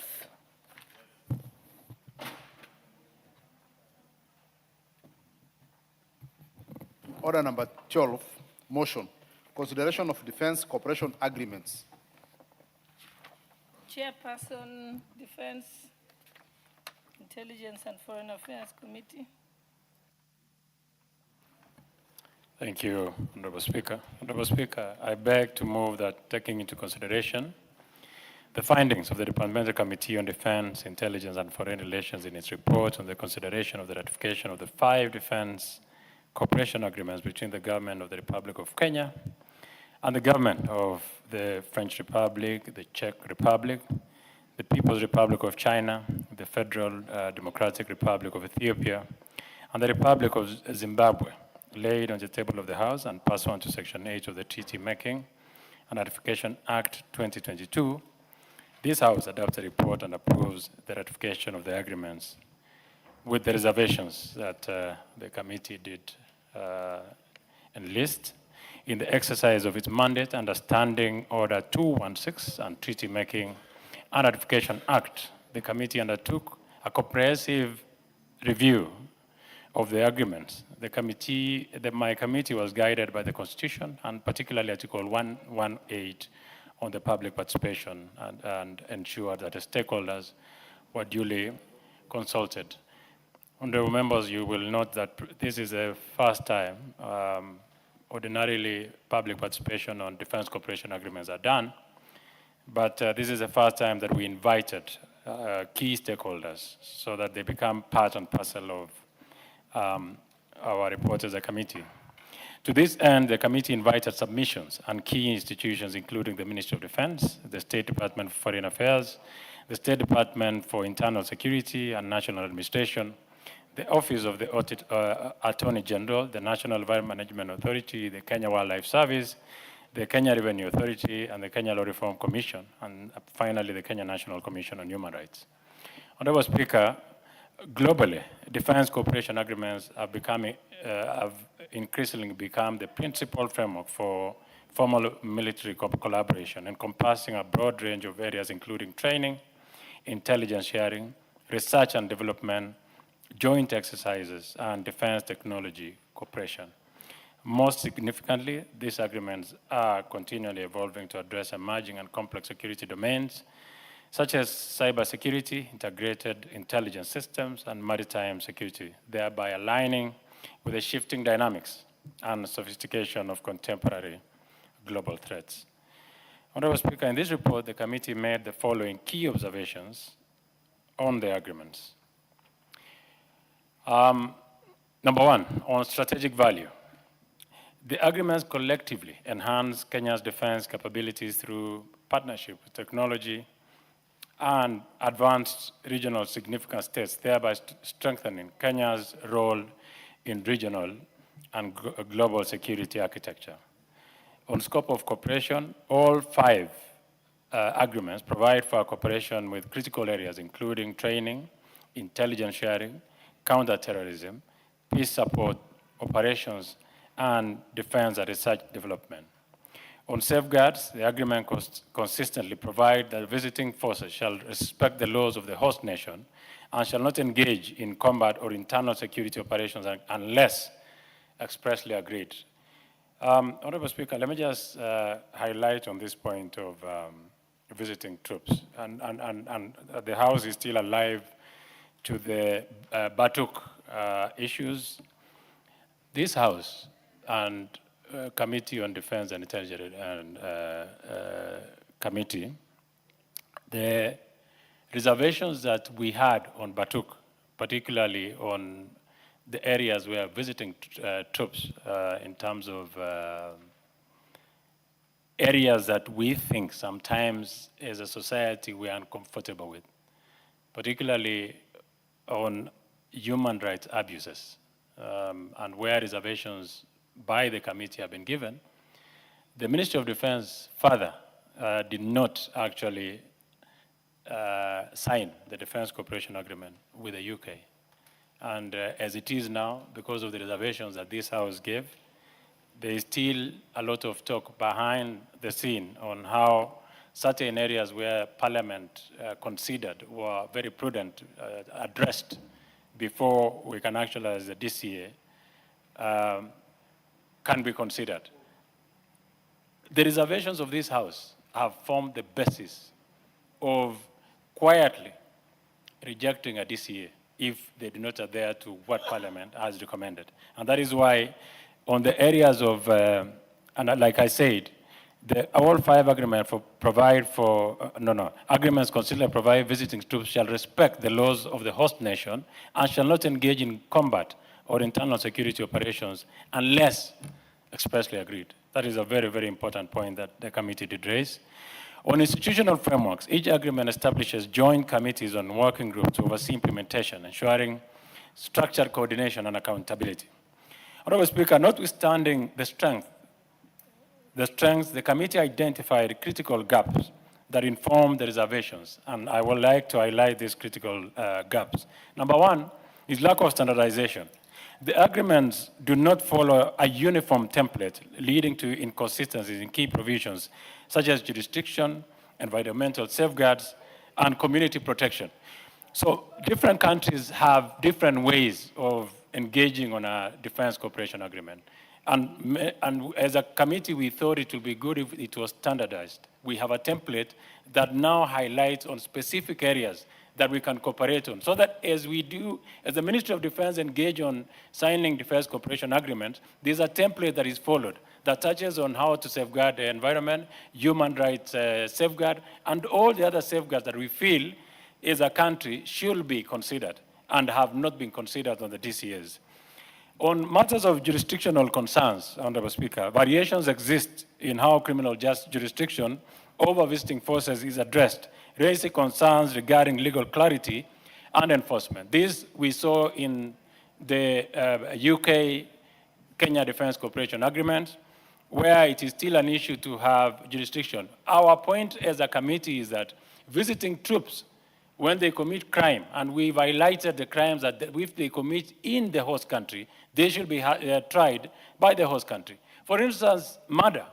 There is no way that we can have runaway murder on visiting troops and they have committed murder on our soil. The law should be that they should be tried in the country. And that is a matter that is a committee we raised as part of the reservation. It is already a reservation that we have with the UK. It is a reservation we've raised on all the 5 countries that have signed this DCA with Kenya that are here.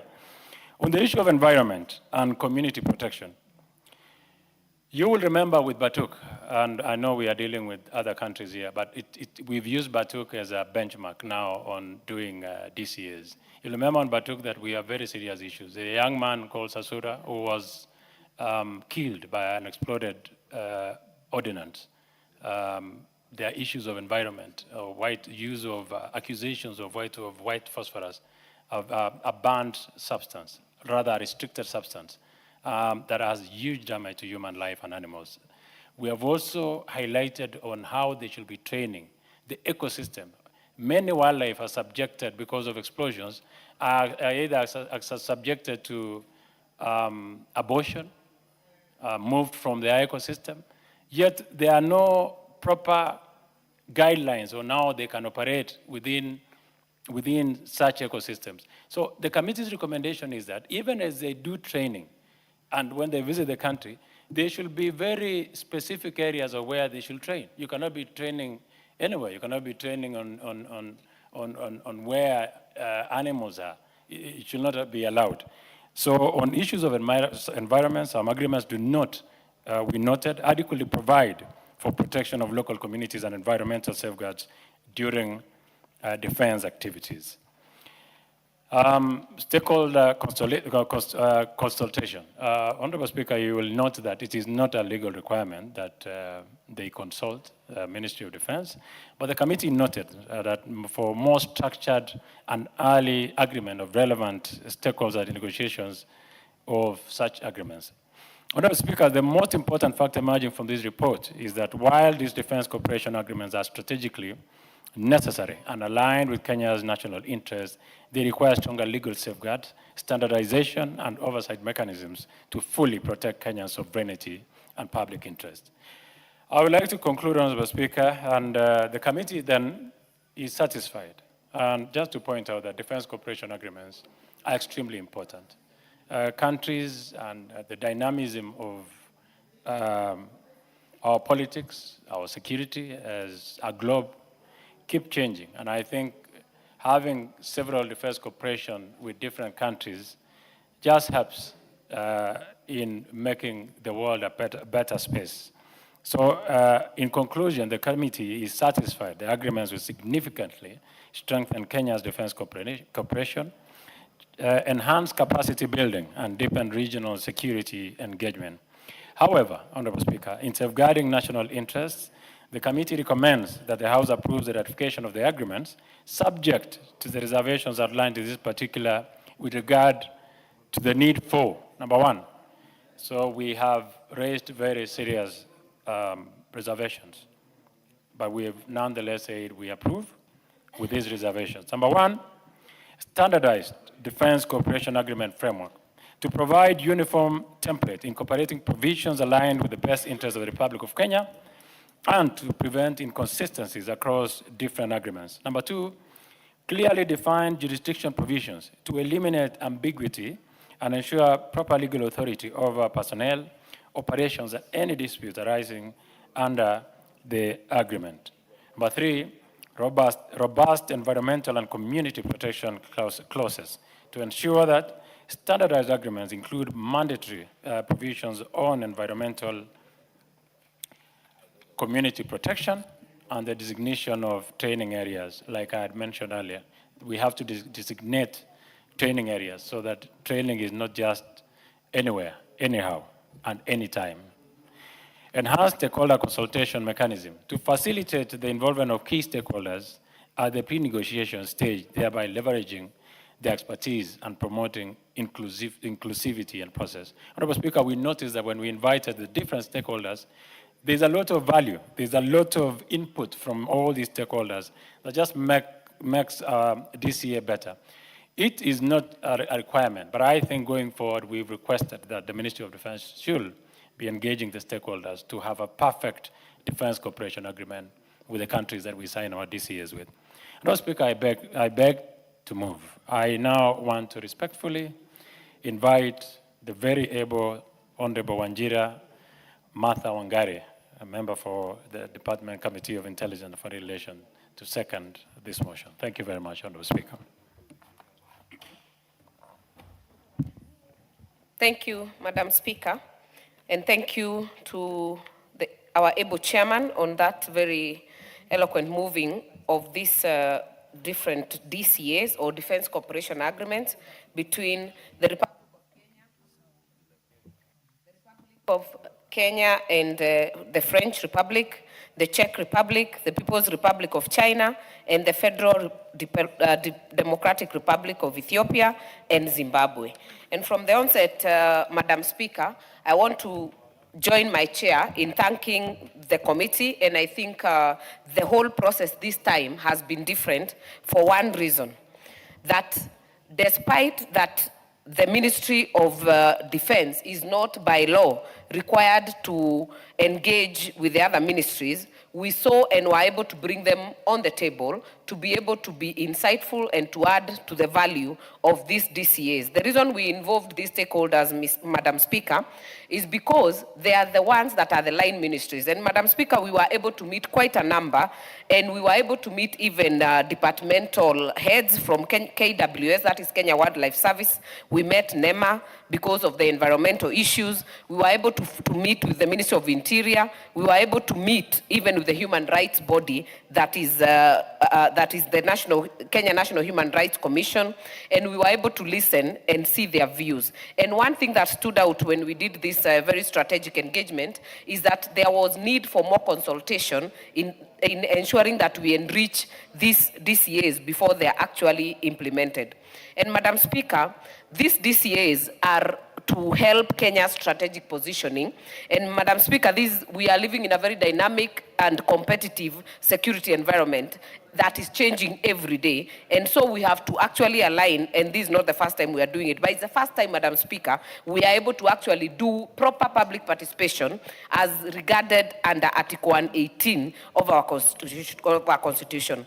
Madam Speaker, something else that stood out is that maybe in future, this House may also be able to look at the Treaty-Making Ratification Act and our standing order so that Parliament does not only become a conveyor belt, because what I feel from many members is that we are not able to really make amendments at this point because these are internationally negotiated instruments. They have gone through a process, some taking even years to get to where they are. And so Parliament is at the tail end. And that is why we are only given very limited options in terms we either pass it, we either reject it, or we pass it with reservations. But Madam Speaker, the one thing I would say that this committee has done since last time, because I sat there and I still sit there today, is that we have increased the oversight as per our mandate so that we follow up. And Madam Speaker, it is also very important to note that this is a committee that has actually committed an inquiry that ran almost 1 year, Madam Speaker, to find out on the issues that came under the murder and after the murder of Agnes Wanjiru in Batuk, Madam Speaker. So, Madam Speaker, from that experience, that is why we were able to engage these stakeholders to ensure that we have done a better job. Even as we pass this, Madam Speaker, we also record the reservations, and not only just recording the reservation, it will be the job of not only this committee, but also the House to follow up on the oversight. Madam Speaker, the other issue that came out was that the ministry does not have a standard template for the DCAs. So you'll find, like, if you ask me the DCA between Ethiopia, even as we deal with reservations, it was one of the best. They had actually isolated issues that we had raised in Batuk. And they had said if a soldier or any person commits any crime in the host country, they are tried under the host country. Because what we saw with Agnes Wanjiru's murder is the extradition before any consequences was faced to the person who was responsible. So, Madam Speaker, there is a need to have this structural engagement. Let us have this non-negotiable and bare minimums put in every DCA that we actually pass as this committee, and as this House and as a country. Madam Speaker, if you look at French, we have been very clear, and we say the reservations as a committee is that any offense that does not fall under provisions of 13.2 above should be subject to the primary right of the host nation. And for avoidance of doubt, Madam Speaker, the following offenses are not considered offenses arising of an act of omission in the course of official duty. Some of these matters, Madam Speaker, is murder, sexual offenses, anything to do with SGBV should be tried in the host nation. Matters to do with torture and cruelty should be dealt in the host nation. Matters to do with slavery, matters to do with offenses against a host nation security. All these matters, Madam Speaker, cuts across of all these 5 DCAs. It is only Ethiopia that had not had this problem, Madam Speaker. If you look again with the French, we were very clear in terms of community relations that the personnel of the visiting forces shall respect the traditions, shall respect the customs and cultures of their local communities. And Madam Speaker, this also extends to the environmental issues, and that now was also brought by the Kenya Wildlife Services.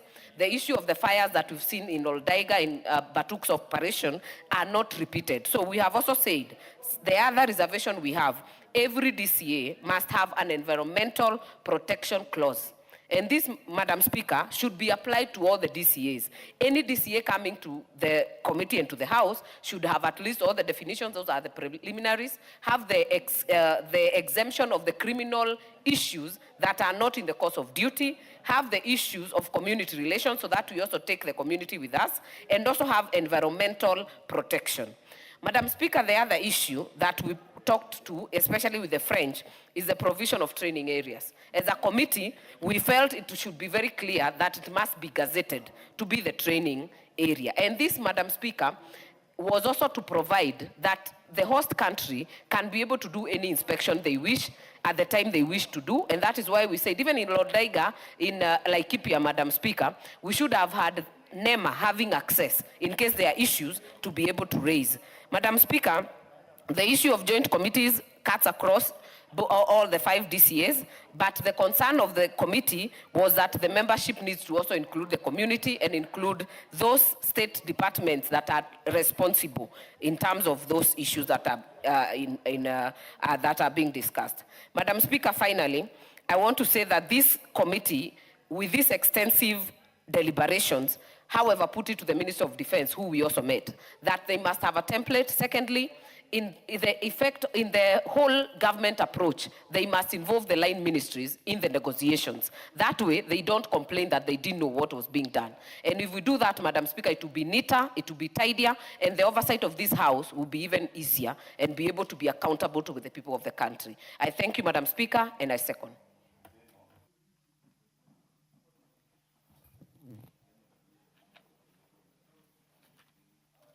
Honorable members,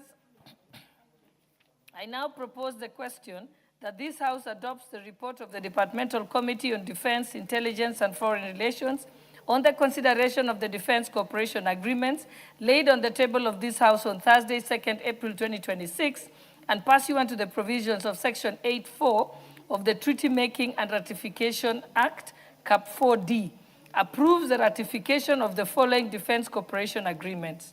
1. Agreement between the Government of the Republic of Kenya and the Government of the French Republic, subject to the reservations on Article 9.5, 13.3, and inclusion of the new articles on the community relations and environmental protection and training areas. 2.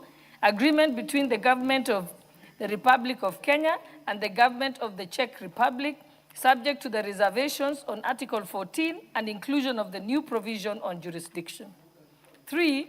Agreement between the Government of the Republic of Kenya and the Government of the People's Republic of China, subject to the reservations on Articles 10.2.2 and inclusion of the new provision on training areas.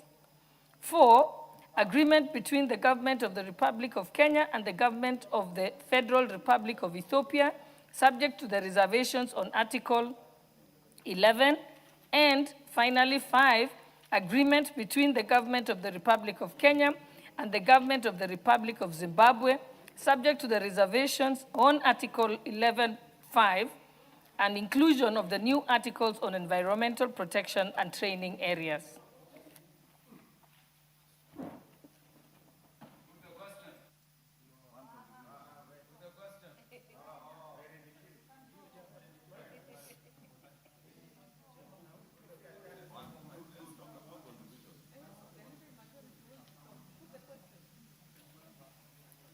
Majority Leader, you'd like to contribute? Thank you, Honorable Speaker. Honorable Speaker, allow me if I could just, in relation to what Honorable Rindikiri was asking, to ask you that we have, all of us, 3 minutes on this because it's a rather straightforward matter.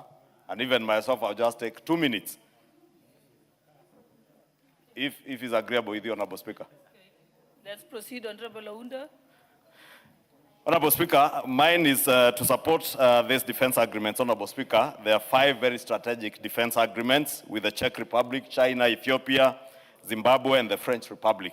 Honorable Speaker, I say strategic because many of them are not just dealing with the normal training, the traditional training. Some are dealing with cyber security. For instance, if you look at the one with Zimbabwe, it deals with cyber security. There are those like the France one that are dealing with marine surveillance and space, Honorable Speaker, and these are new areas that we need to also share knowledge in and skills, and therefore they will be very instrumental in the development of our security systems and defense system in the country, enhancing the capability of both our defense forces and those of the partner countries, whether it is France or Zimbabwe or Ethiopia. Honorable Speaker, also the one with Ethiopia particularly, Honorable Speaker, will help us to deal with the security issues along the Marsabit-Moyale border and also the road from Moyale coming into Isiolo. You know, we have had challenges of proliferation of drugs, and especially hard drugs coming all the way to Isiolo and parts of Nanyuki. And therefore, this agreement also touches on issues that will touch on that border from Marsabit to Moyale, and also help us to counter with the spillover of Al-Shabaab threats across the Ethiopian border, and reinforces our commitment to the IGAD framework and our collective regional stability. Honorable Speaker, I also support this agreement because the reservations that the chair and the mover and the second Honorable Angari have spoken to speaks to some of the pertinent issues that have been problems to many of us and many Kenyans in relation to the defense cooperation agreements. And the case in point is the issue of the polluter pays principle, that if anyone pollutes our environment, whether you are training or in the disposal of firearms or other weaponry or other equipment and gear that you're using, then you pay for it, Honorable Speaker. And this being a non-negotiable thing in this agreement is indeed very commendable, and I want to thank the committee and support them. Honorable Speaker, you remember the issue of the Batuk incident with Agnes Wanjiru, and this also is being addressed, and I must thank the committee for being very sensitive to the plight of Kenyans in the areas where these forces will be training or in the communities that they're engaging in, and also the protection of our wildlife, conservation of our conservancies, Honorable Speaker, where many of these officers come to train in. Honorable Speaker, also the issues that touch on customs, VAT exemptions for allied forces, and indeed I want to agree with the committee in their report that we need to have a clear definition of who are our allied forces, so that we do not have a blanket exemption on customs or even VAT for things that are coming into the country without paying duty, Honorable Speaker.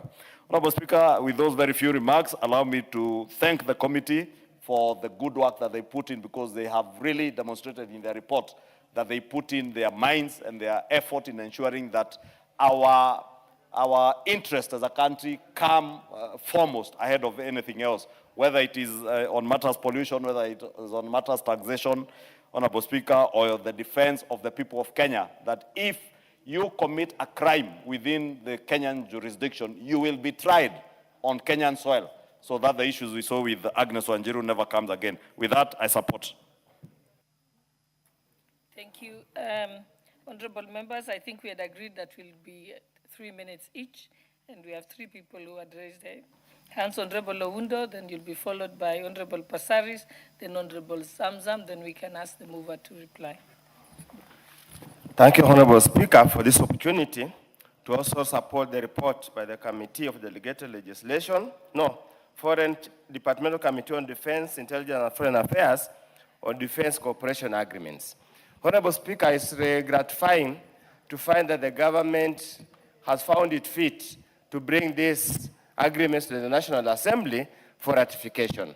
Many times, you would find the relevant ministries and state ministries implements without regard to the people of Kenya, and noting the importance of Defense Cooperation Agreement, this is a positive step that we must clearly embrace as a country and as a parliament. I'm also gratified that the committee has had the courage to raise areas of reservations, and I hope and do believe the final documents are going to be signed, will be signed having put into place or considered those reservations. Honorable Speaker, these defense cooperations are important, extremely important for purposes of security of the country and also for purposes of support in the event of any other kind of thing. But Honorable Speaker, we must always guard and put the interests of the people of Kenya as first priority and the interests of foreigners secondary to our interest. What has always happened in Laikipia under the Batuk arrangement is an eye-opener that any future defense cooperations must be ring-fenced or must be insulated against any human rights abuse all over this country. Honorable Speaker, I can see here we are signing a defense agreement with Ethiopia, and many of us know that Ethiopia has always been at times an aggressive enemy where the fighters or militias based in Ethiopia have crossed over the border and caused mayhem, killed and stolen livestock in the part of Kenya. We do hope this agreement will stem and stop this kind of aggression so that we can live in peace as good neighbors. With those remarks, I support Honorable Speaker. Very well. Member for Mombasa. Asante sana Mheshimiwa Spika, na mimi niweze kuunga mkono kamati ambayo imeshughulikia ripoti hii ya kuweza kuleta mambo ya usalama ambayo imesainiwa na France, Kenya na Czech, na naona taifa gani lingine la tatu hapa, nimeona na Zimbabwe pia Mheshimiwa Spika, na Ethiopia. Lakini Mheshimiwa Spika, mimi nataka kwanza, kwa sababu nimesoma, nimeona kuwa ni mambo ya training ya mambo ya usalama. Ni kweli pia wanajeshi wetu ama vitengo vyetu vya usalama vikipata training ya vifaa tofauti tofauti na kuelewa namna ya kuvitumia, inakuwa uzuri sana, wanajitayarisha katika pale maisha mbeleni, hatuwezi kujua kitu gani chaweza kutokea Mheshimiwa Spika. Lakini pia nimeona kuwa sheria imezingatiwa vizuri kuangalia kwa masuala ya mazingara, na ikiwa hao wanaokuja wanaweza wakavunja sheria, Mheshimiwa Spika, vitengo hivyo vimeangaliwa kuwa hatua gani itakayochukuliwa, kwa sababu tumeona wengi wamekuja hapa Kenya na nchi zingine Mheshimiwa Spika, tukapata cases nyingi ambazo za utovu wa nidhamu, mambo mengi ambao wameyafanya mabaya, na siwezi kutaka kuona kuwa pengine kama Mombasa, ikiwa watakuwa wako kule, nianze kupata cases ambazo sizo kutokana na hawa wanajeshi ambao watakuja kutoa mafunzo katika vitengo vyetu vya usalama Mheshimiwa Spika. Lakini pia Mheshimiwa Spika, tukiangalia katika mipaka yetu mambo mengi yamekuwa yakitokea. Hawa wenzetu ambao wa Kenya hawatoshelezi kuweza kuangalia hivyo vitu, kwa sababu wanahitaji intelligence, wanahitaji masomo ya hali ya juu kuweza kupambana na vitu hivi Mheshimiwa Spika. Kwa hiyo kama hao watakuja kuwapatia mafunzo mazuri, kutumia vifaa vipya, kuangalia mambo ya cyber bullying na cyber crime Mheshimiwa Spika, mengi tumekuwa tukipeleka cases, lakini vile ya uchunguzi inachukua muda kwa sababu hawajakuwa na uelevu zaidi. Kwa hiyo mimi napongeza juhudi hizi, ila nasema wakija waje wakijua tuna sheria ya Kenya, wakae na sisi kwa amani na kuangalia nidhamu za taifa la Kenya. Asante sana Mheshimiwa Spika. Asante mbunge wa Kajiado. Mheshimiwa Parashina, not on this. Mbunge wa Geshogo. Thank you, Honorable Speaker. Let me also echo my colleagues in supporting the Committee on Defense for this report. Honorable Speaker, as you've highlighted in your contribution, I think it's the high time we amend the relevant act to enable Parliament also to be participating during the negotiations, so that at least if there are any amendments that need to be done before the treaty is signed, at least Parliament has a say. And of course, after ratification, I would implore this parliament that we invest or we put enough resources for purposes of oversight, because some of these agreements are also domiciled, the implementation may also be domiciled outside this country. And sometimes because of the limited resources, we may not be able to follow up and see how Kenyans are benefiting from these agreements. For example, I've participated in approval of the Kenya-UK trade agreement in the last parliament, the Kenya-EU agreement, and also recently the Kenya-UAE SEPA agreement. And sometimes we may not have a good track on how the Kenyans are benefiting out of this. And on this matter of security, Honorable Speaker, I support that all people who have operations within this country must be answerable to the laws of the land whenever they commit crimes against Kenyans. Honorable Speaker, with those few remarks, I support. Finally, Honorable Esther Passaris. Thank you, Madam Speaker, for giving me this opportunity. Madam Speaker, I rise to support the ratification of the Defense Cooperation Agreement as tabled by the chairperson of the Departmental Committee of Defense, Intelligence and Foreign Relations between Kenya and the government of France, the French Republic, the Czech Republic, the People's Republic of China, the Federal Republic of Ethiopia, and the Republic of Zimbabwe. Madam Speaker, I commend the committee for identifying the critical gaps that inform the reservations contained in the report. First, on the lack of standardization. The committee observed that the agreements do not follow the uniform template, leading to inconsistencies in key provisions such as jurisdiction, environmental safeguards, and community protection. The move to develop a standardized template is therefore important so that all defense cooperation agreements Kenya enters into adhere to minimum safeguards, including the protection of human rights, environmental standards, and the clarity of operational limits for visiting forces. Second, on jurisdiction concern, variations exist on how criminal jurisdiction over visiting forces is addressed, creating legal uncertainty. The House must be clear that crimes committed on Kenyan soil must be subject to Kenyan law. Serious offenses, including loss of life, cannot be handled outside our jurisdiction. On sovereignty and justice for victims require legal clarity within these agreements.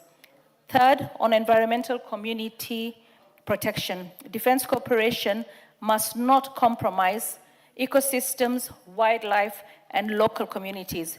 Training areas must be clearly designated, environmental safeguards, enforced and accountability mechanisms put in place to prevent harm to communities and biodiversity. Finally, on stakeholder consultation, the committee emphasized the need for structured and early engagement of relevant institutions during negotiations. This strengthens transparency and ensures the agreements reflect national interest. These defense cooperation agreements strengthen Kenya's security partnerships, while the reservations ensure protection of the sovereignty, communities, and environment. With those remarks, I support. Very well. I'll indulge member for Navaholo to close. Thank you, Madam Speaker. Madam Speaker, allow me to first and foremost congratulate the Chair and appreciate the input he has made, and also your own input, Honorable Chair, as a member of the committee. It's very encouraging, Honorable Speaker, when I saw you speaking, and it actually spoke to the reality. You, the Chair, you have said the best based on the issues that happened in Batuk. Honorable Speaker, I happen to have been, in my earlier life, have traded with Batuk. And Honorable Speaker, going into the camp of Batuk was like actually getting a license or a permit or a visa to go to UK.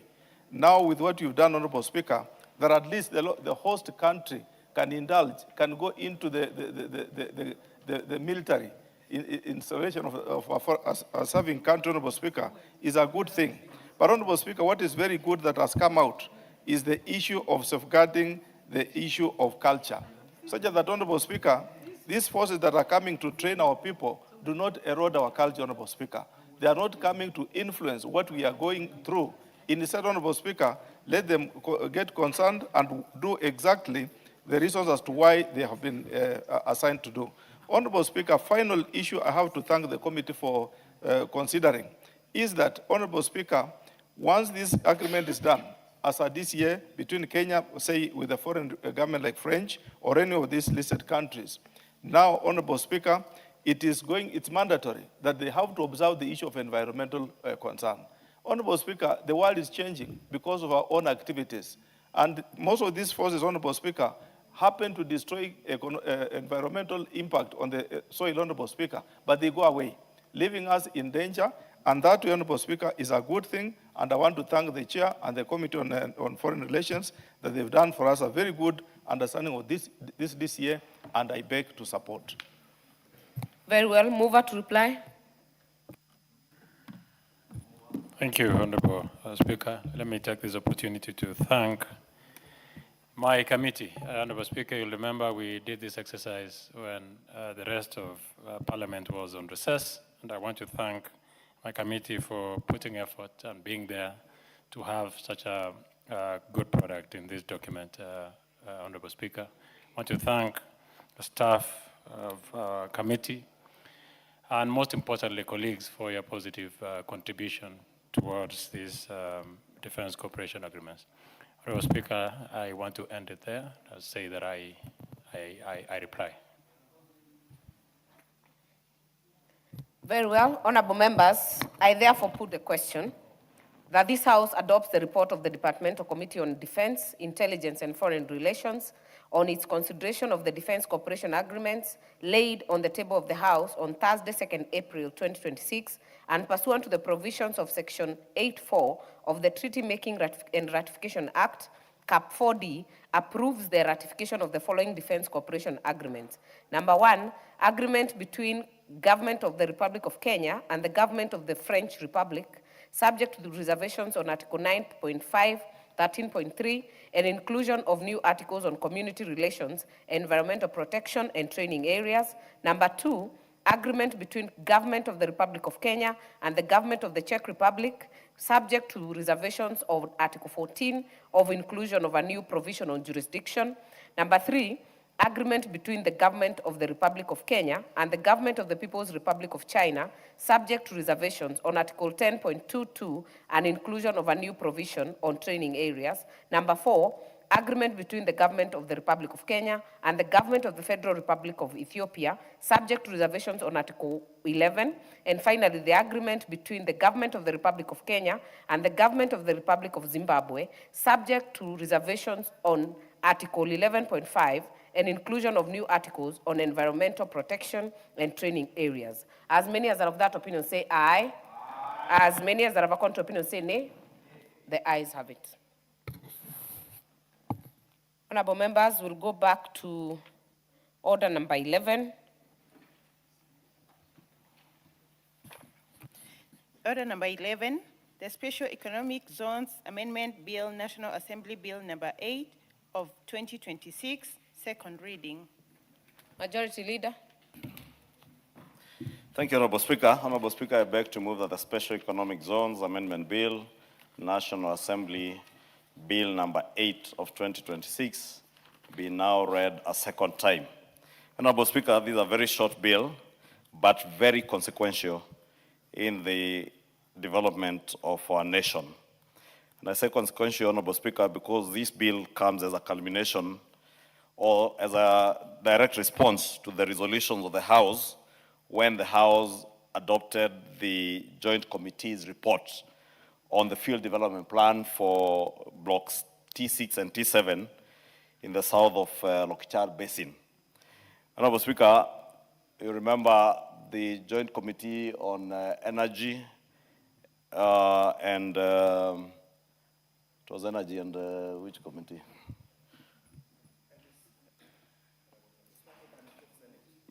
Yes, and privatization, the Public Debt and Privatization Committee and the Committee of Energy, led by the Honorable Gikaria and the Honorable Shurie, considered the field development plan for South Lokichar, and they tabled a very good and comprehensive report on the field development plan to enable the country of Kenya become an oil-producing country. Remember, we discovered oil in parts of Turkana County years ago under the President Mwai Kibaki regime. But there have been handicaps or hurdles towards the actual drilling and production of oil in this region to make Kenya an oil-producing country. Honorable Speaker, you can see the challenges that we have today with oil because we solely depend on oil that we are importing from the Gulf region. And with the war in the Gulf today, you can imagine how the risk at which we are faced as a country. Therefore, it's imperative that we begin our oil production as quickly as it can be done. Honorable Speaker, the primary intent of this bill, therefore, is to address some of the specific legal and fiscal gaps that have hindered the commercial development of our oil reserves or discoveries in Turkana County. And therefore, it has quite a number of legal interventions and other fiscal interventions that will help us to realize, or rather to develop our oil sector.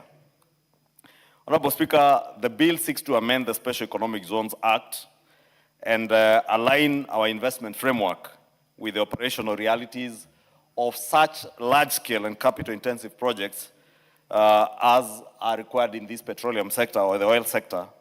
And the bill seeks to expand the scope of our special economic zones to include oil and gas, or rather the oil and gas sector, to allow the SEZ developers and operators in oil and gas zones to undertake enterprise activities within the SEZs, because our SEZ framework today did not incorporate the oil and gas, and this being a new area of operational industrial operations in this country, then we need to open up that space to also include oil and gas, and that is both midstream and upstream.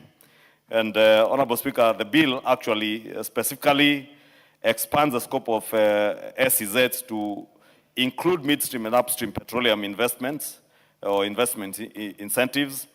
And if you look at the bill under Clause 2, it introduces those definitions of what constitutes a midstream petroleum activities or operations and what are upstream petroleum operations to ensure then that our SEZ framework mirrors the sector's primary legislation, which is the Petroleum Act. Therefore, you see a lot of cross-referencing with the Petroleum Act, which is the parent act. Honorable Speaker, if you look at Clause 3 of this bill again,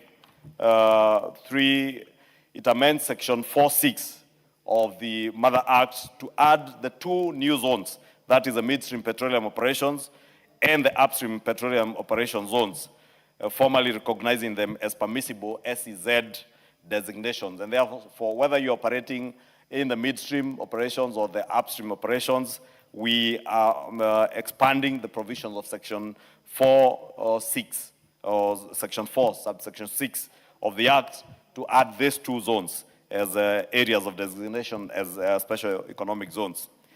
Again, the bill seeks to introduce a new subsection 5A that will provide for long-term investor certainty by mandating a minimum of a 10-year license duration for petroleum zone operators. Again, Honorable Speaker, you know, we've had licenses ago that are annual. And in such a capital-intensive industry as oil and gas development, because you will not develop drilling and production of oil, or probably pump it for refining through the Lapsset corridor at an investment of a few million shillings. This requires hundreds of billions of Kenyan shillings and hundreds of billions of dollars, Honorable Speaker. And therefore, you need to give investors that confidence that you can be able to recoup your investment, not in the short term, but even in the long term, because it's not an investment that you will recoup your investment capital in a year or two. And therefore, when you give annual licenses, then it creates that uncertainty among us investors. And we want the investors who are coming to operate in this sector to have that certainty that in the medium, long term, and even the immediate term or the short term, they can invest knowing that their investment for at least a period of 10 years, they are protected and they will enjoy the incentives under the special economic zones incentives that exist. And therefore, this new subsection 5A creates that certainty that whether you operate in the midstream or upstream, you have certainty that you have 10 years to be able to recoup your investment. Again, Honorable Speaker, there have been rigid requirements that a developer in an SEZ or an enterprise that is operating in the SEZ must be incorporated in Kenya. And again, the new amendments now, these are some of the legal amendments I was talking about, are opening up this space that you do not necessarily need to be incorporated in Kenya. That opens up this space to even foreign companies.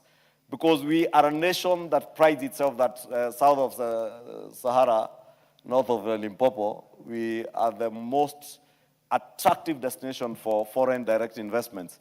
We cannot be if, again, we limit foreign investments and we are telling you, simply because you are not incorporated in Kenya, then you cannot enjoy the incentives that pertain in the SEZ zones. And therefore, we are opening up because, again, this being a very capital-intensive area, investment area, as I said, we want to encourage as many foreign players to come in and invest in the oil and gas sector in our country, or the oil and gas industry in our country.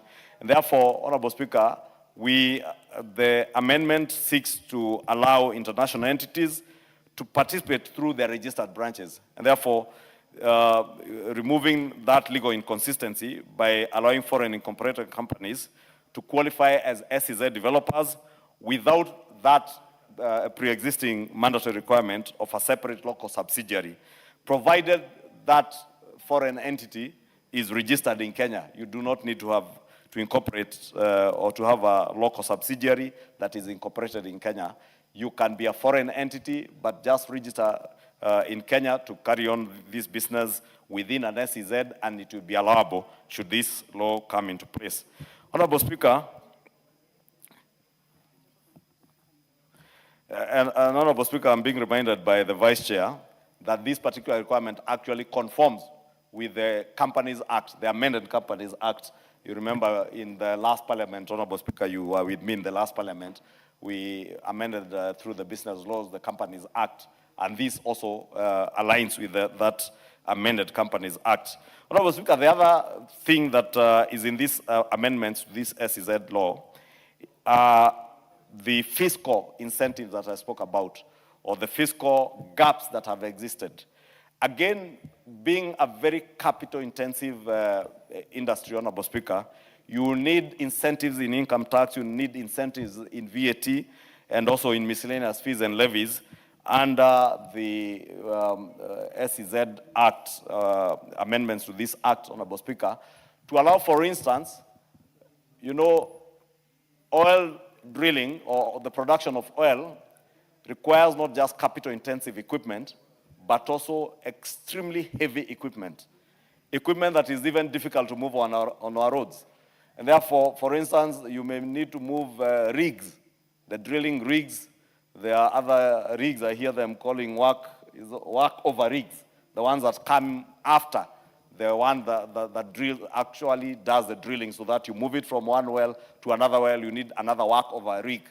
These rigs, many of them are very expensive and very heavy in terms of weight, and therefore we need to be moved using our rail, and therefore we will be seeking also to exempt the movement of this heavy equipment so that we also protect our roads.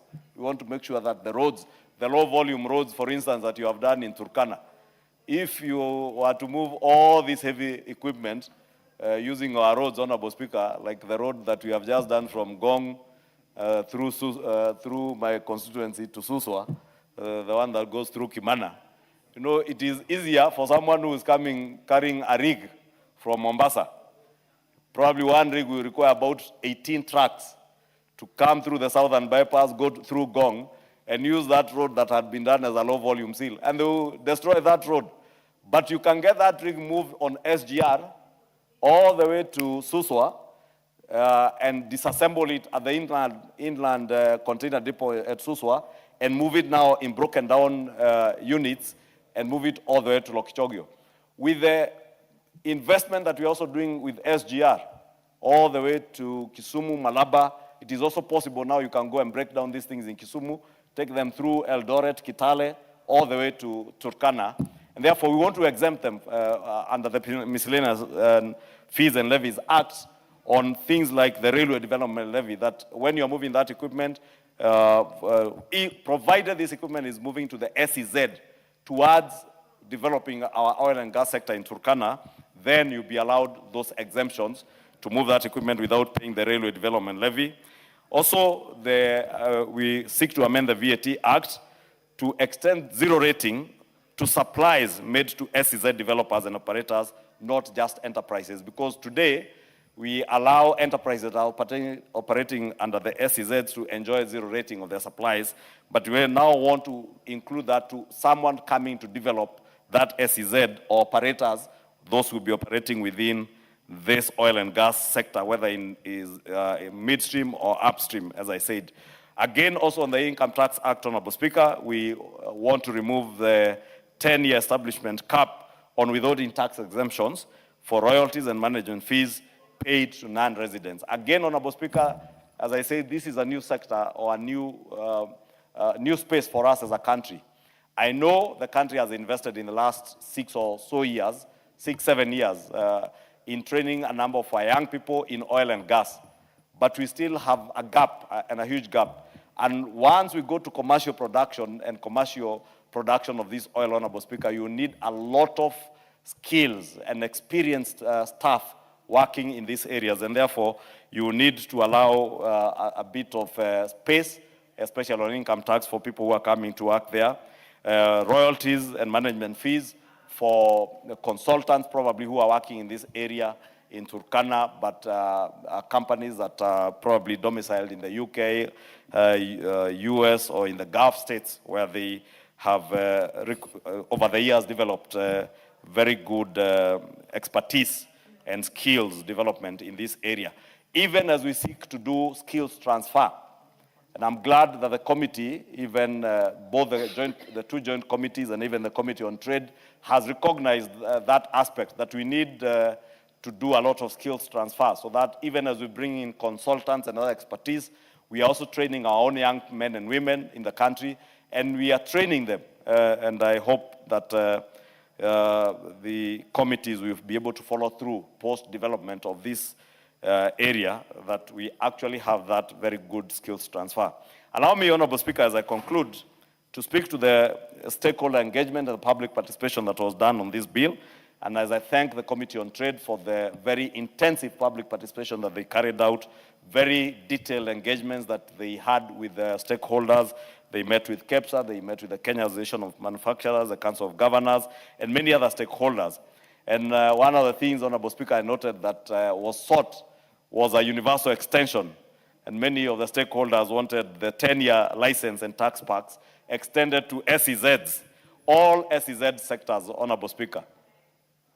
And the committee, I note in their report, they rejected this with the argument that such a broad shift requires a separate sector-by-sector risk analysis to prevent land speculation. And I want to agree with the committee.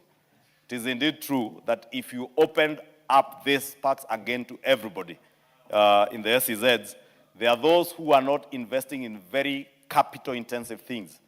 I have seen even a move, or there are stakeholders who appeared before the committee and sought to even include educational institutions.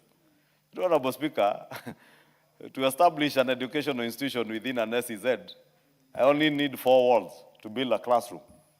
Probably the most complicated thing to build is what we are doing with NGCDF laboratories.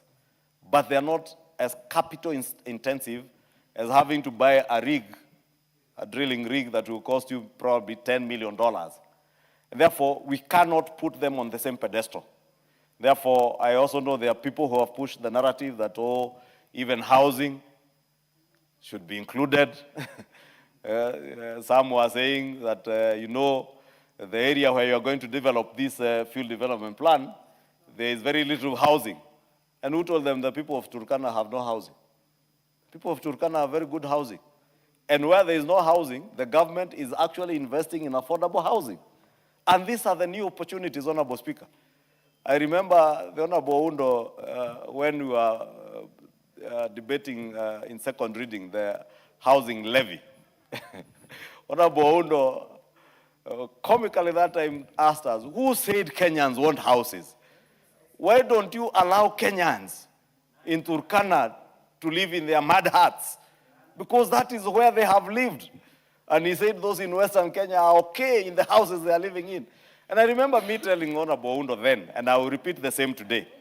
It is true, the people of Turkana, the herdsmen who build manyatas and move, our Maasai, Samburu brothers and those from northern Kenya who move around in manyatas as they graze their animals, that was the way of life and has been the way of life of these people. But what are we going to do with the natural resources that have now been discovered in the areas? Do we tell them then that even the expatriates who come to work there will live in their manyatas? That was the reasoning behind even the investment in affordable housing across the country.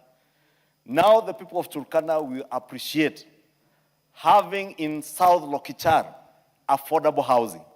And I want to encourage the people of Turkana, even if you do not hail from that region of South Lokichar, please, when the government of Kenya is doing affordable housing, buy that affordable housing and lease it or rent it out to the expatriates who will be coming to work there, or even engineers from Nairobi who will be working in South Lokichar Basin, but they have no houses and they have no farmland to build on. They will live in Airbnbs owned by young industrious Kenyans from Turkana County or from neighboring counties. Or even if you are from Nairobi, if you see affordable housing being sold in Turkana, run and buy.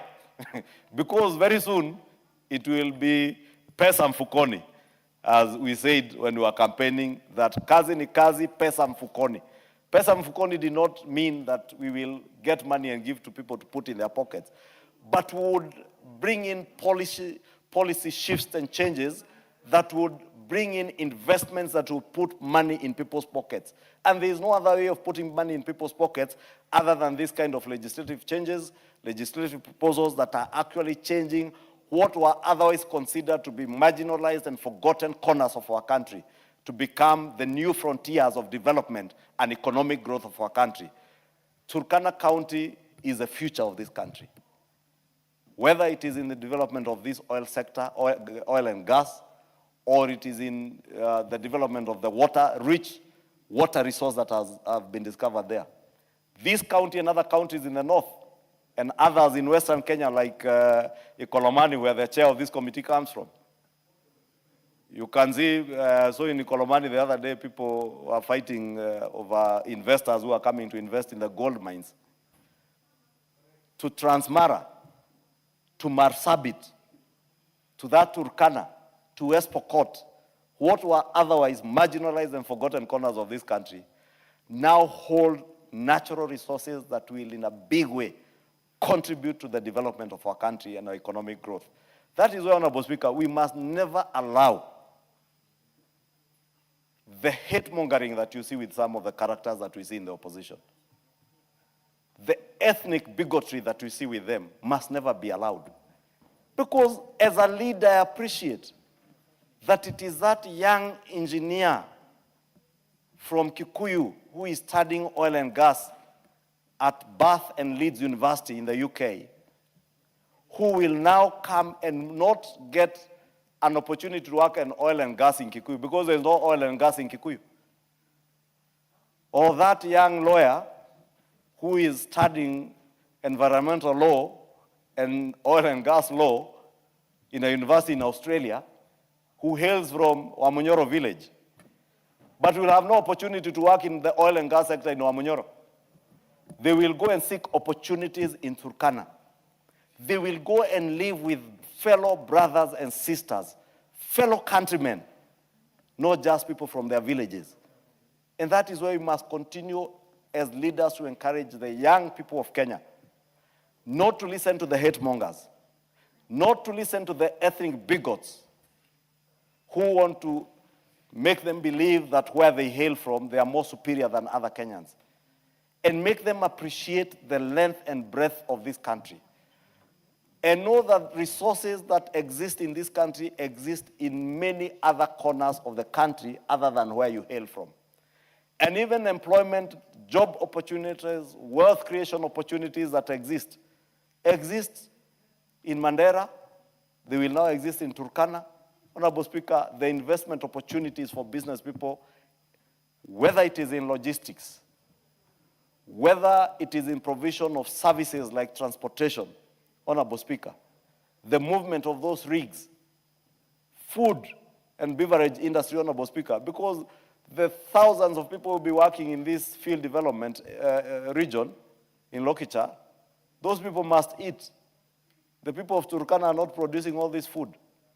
It will take a farmer in Muranga to produce their coffee, and that coffee will be sold to those people working in Turkana. It will take a farmer in Nyandarua to produce their potatoes, and the potatoes will go and feed those people there, and you make a living out of it. And that is why, Honorable Speaker, we must never allow hate-mongering and ethnic bigotry to take center stage in the politics of our nation, Honorable Speaker. I want to urge the House, Honorable Speaker, that this being a consequence of our own produce or our own product, because as I said, this is a consequence of a report that was adopted by this House, the field development plan that was tabled in this House by the joint committees. We support this bill, not for the sake of supporting it because it is a bill, Honorable Speaker, sponsored by the government, but because this will be transformational in our country. This is what will help us realize before the end of this year, God willing, should we be able to pass these laws, to see the first oil come out of the wells in Turkana County. So that, God forbid, Honorable Speaker, should there be another war in the Gulf, and we don't even know when this one will end, we can have backstop our oil reserves with what we are producing locally, Honorable Speaker. I know the naysayers think these are stories. Just like when we spoke about housing, you remember, Honorable Speaker, when they were criticizing the housing levy, they said, oh, this will become a slush fund for William Ruto and his cronies. To date, Honorable Speaker, the people of Kenya, across the entire country, from Funyula to Kikuyu, testify that indeed the housing levy is transforming this country. That housing levy is developing markets for the mamambogas we promised to uplift from Mavumbini to dignified places of trade in modern markets that has cold rooms, that has those, what do you call those places for feeding young children? I don't know, I've forgotten the name. Creches. Yeah, crests. Crest or crash, depending on where you come from. From Nyeri, we'll tell you. Markets that have crashes, Honorable Speaker. Markets that have cold rooms. That would not have been possible, Honorable Speaker, without the housing levy. That housing levy today, you can see skyscrapers dotting every other town across the country. When you fly across this country, there are some towns, I don't want to name some towns so that I don't belittle anybody's town, but let me use my case example of Kikuyu Town. Kikuyu Town, 2 years ago, the highest building was only 4 floors. Only one building in town existed with a lift. Today, we have blocks, 9, 11 floors, skyscrapers, and a new city is coming up at the affordable housing site. And I'm telling the people of Kikuyu, be patient. When we do the Muguga Agri-City, with almost 3,000 houses, almost 30 blocks, 9 to 11 floors, a new city will come up in that region. Because we do not have oil in Kikuyu or in Kiambu, Our potential lies in our strategic positioning near the city of Nairobi, near an international airport. When farmers in Honorable Angwe's constituency produce avocados, we will have an agri-city in Kikuyu that will produce avocado oil, produce avocado puree for the export market and for local consumption, and create job opportunities for young men and women in Kikuyu. That is why earlier, Honorable Speaker, was telling that hate monger and ethnic bigots that we shall never allow anybody to come and interfere with the peace and tranquility in our town in Kikuyu. And I have said this afternoon, and let me repeat it. Rigathi can continue threatening everybody and anyone he desires, but he knows me. When he was deputy president, I told him, I will be the last man standing when you try and intimidate people. Let me tell him from his village, or from the funerals he's speaking from. Kimani Ishongwa, whether you mention my name 1 million times, whether you sell your propaganda 10 million times, I will be the last man to be intimidated, to be threatened, or to be cowed by an ethnic bigot and a hate monger. I must thank the president because the development we are seeing across the country is courtesy of focused leadership, Honorable Speaker. I listened to the president yesterday encourage young leaders in this country and telling young leaders not to be intimidated. I want to encourage you also, young leaders, like the member for Chepalungu. Do not be intimidated by anybody. Nobody will decide who will be elected or who will be re-elected. It is the people. And the people of Kenya are conscious of what they want. They want leaders who will transform their lives. Leaders who have impactful development programs and projects in their localities to be able to create job opportunities for their children, Honorable Speaker. Not people who just sell hatred and ethnic bigotry because you think by being an ethnic bigot, you will mobilize a whole community. You know, he's even taking communities for fools. And least of all, Honorable Speaker, where I come from, our community are not fools. That is why you see the community where I come from, Honorable Speaker, will listen to you quietly without reacting. When it comes to voting, they will vote in the right leaders. Those who carry their interests at heart, those who carry their aspirations, not those who speak to the gallery, imagining that they're exciting. And history is replete with political rejects who have spoken with a lot of bravado in our community, calling themselves heroes and heroines, and they end up in the political garbage bins. Even these ones, Honorable Speaker, watch this space. In conclusion, Honorable Speaker, you know, I was being told I am a young leader. Let me tell those who are referring to me as a young leader. How can a single-term MP refer to me as a young, ati kijana? You know, you refer to people who are the age of your children as kijana. If you were elected the other day, you found me in this house doing my second term. I am doing my third term, heading to my fourth term. Then you are referring me to as these young people. I might look young, but my brain, my intellect is way beyond yours, my friend. Way beyond yours. That is when you are stealing relief food. I was a student at the Alliance High School when you are stealing relief food. When you are presiding over the murdering of people from your own community in 1992, I was still a student. When you are stealing from your brother, I had just graduated from the university. Therefore, these thieves should know people and know people well. Honorable Speaker, allow me to move this bill because this bill is transformational to this country. And I was urging you to pass this bill as quickly as we can to help us realize that long-held dream since the time of President Mwai Kibaki, a visionary leader, a leader who hailed from Nyeri County. But never at one time did I ever hear President Mwai Kibaki converse in public in the Kikuyu language or Kikuyu dialect. Because he realized he was a national leader. He carried the aspirations not just of the people of Nyeri and the Mount Kenya region, but carried the aspirations of the entire nation. That is why today we remember President Mwai Kibaki with a lot of admiration. He never showed any bravado or chest thumping as a leader of a community. First, who told you are a leader of a community if you can't even lead a family? If all you can do is steal from your family?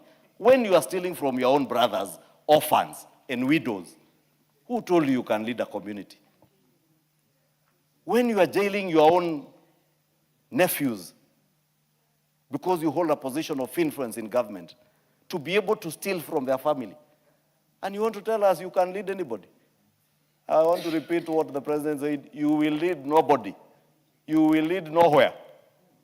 Honorable Speaker, let us pass this bill so that the people of Lokicha, the people of Turkana, and most importantly, our nation grows with a new industry in oil and gas.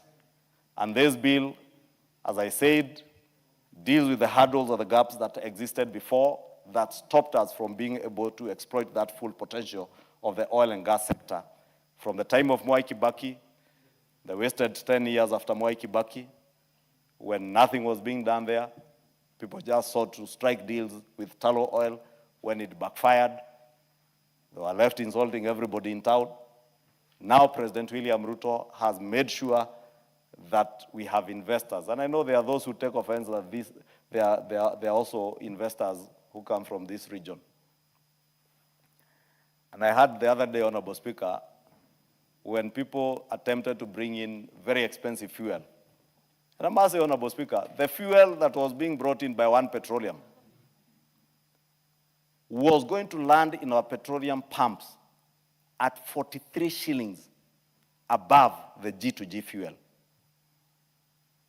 Then the owners of that company go and bribe some loudmouth joker and one member of parliament to start shouting all over, saying that you are protecting G2G for other interests.